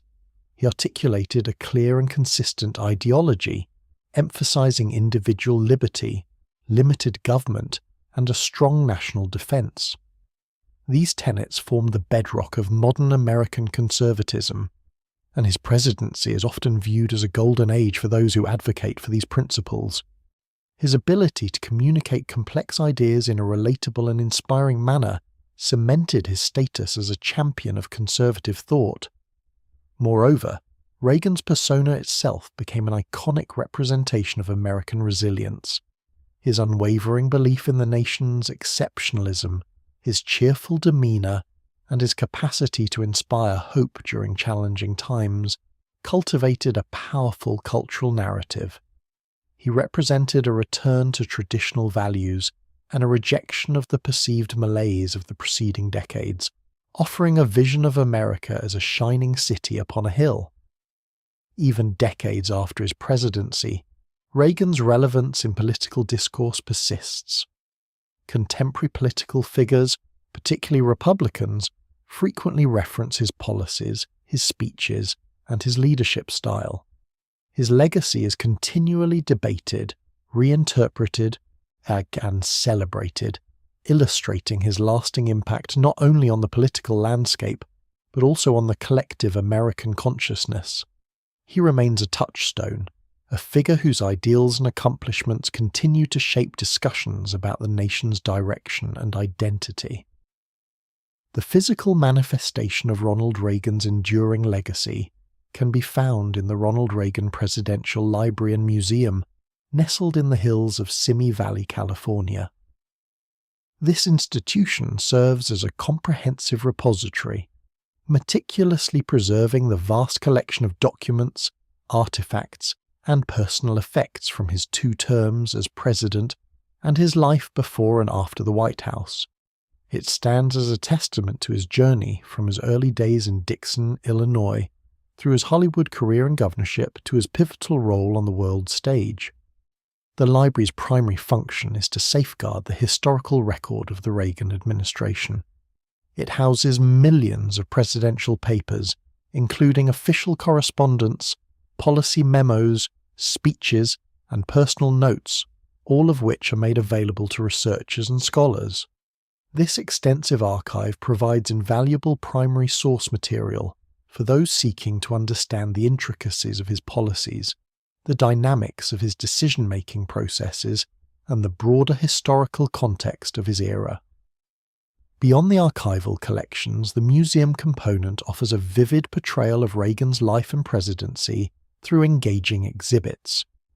Visitors can explore a full-scale replica of the Oval Office, view artifacts from his acting career, and learn about key moments of his time in office, such as his meetings with Mikhail Gorbachev and his vision for a strong America.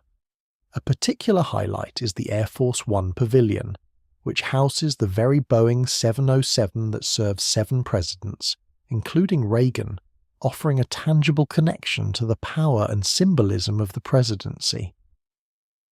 The Reagan Library is more than just a museum. It is a vibrant centre for historical study and public engagement. It hosts conferences, lectures, and educational programs, fostering a deeper understanding of American history and the principles Reagan espoused. In this quiet setting, surrounded by the physical remnants of his life, the library ensures that Ronald Reagan's contributions and controversies continue to be examined and understood by future generations. Ronald Reagan's unique place in the tapestry of 20th century history is one of profound transformation and undeniable influence. His presidency, spanning the 1980s, marked a significant pivot point for both the United States and the global political landscape. He arrived in Washington at a moment of perceived national decline, a time characterized by economic stagnation and a sense of unease, and departed having reshaped the trajectory of American governance and international relations. Domestically, Reagan spearheaded a conservative resurgence that fundamentally altered the nation's economic philosophy. His policies, often termed Reaganomics, emphasized tax reductions, deregulation, and reduced government spending, aiming to stimulate economic growth and foster individual enterprise. While these measures sparked considerable debate and controversy, their long-term effects on the American economy and the role of government continued to be discussed and analyzed. He shifted the national conversation toward fiscal conservatism and individual liberty, leaving an indelible mark on the Republican Party and the broader political spectrum. On the international stage, Reagan's impact was equally, if not more, significant. He adopted a resolute stance against the Soviet Union, articulating a vision of peace through strength that led to a substantial military build-up and a renewed ideological confrontation. His firm resolve, coupled with a willingness to engage in dialogue, played a crucial role in the winding down of the Cold War. His challenge to tear down this wall at the Brandenburg Gate became an iconic moment, symbolizing a determined push towards freedom and the eventual collapse of communist regimes across Eastern Europe. Thus, Ronald Reagan emerges as a transformative figure whose actions and ideals profoundly influenced both the internal workings of the United States and its position in a rapidly changing world. His legacy remains a subject of continuous historical inquiry and public discourse, firmly cementing his place as one of the most consequential leaders of the 20th century. As our quiet journey through the life of Ronald Reagan draws to a close, we can reflect upon a story that began in the unassuming towns of Illinois and unfolded onto the grandest stages of the world.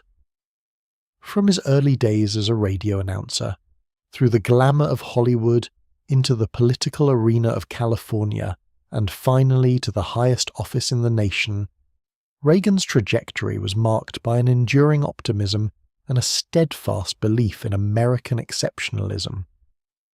We have traced the arc of his career, observing his evolution from a New Deal Democrat to a passionate conservative, a transformation that mirrored significant shifts within the American political landscape itself. His presidency was a period of both profound change and considerable debate, characterized by bold economic policies and a resolute stance in the twilight years of the Cold War. His ability to connect with the American people, to articulate a vision of hope and strength, allowed him to navigate challenges and leave an indelible mark on the national consciousness. Beyond the policy decisions and the historical events, we have also considered the man himself, his charisma, his resilience, and his personal journey through public life and into a quiet retirement shadowed by illness. His story, like all human stories, is rich with complexities, triumphs, and the quiet weight of responsibility. Now, as the echoes of his life's narrative gently recede, perhaps a sense of calm contemplation can settle upon you. The long and eventful life of Ronald Reagan, with all its facets and implications, has been laid out, inviting a peaceful reflection on the forces that shape history and the individuals who guide its course. Let these thoughts drift softly as you embrace the tranquility of the present moment,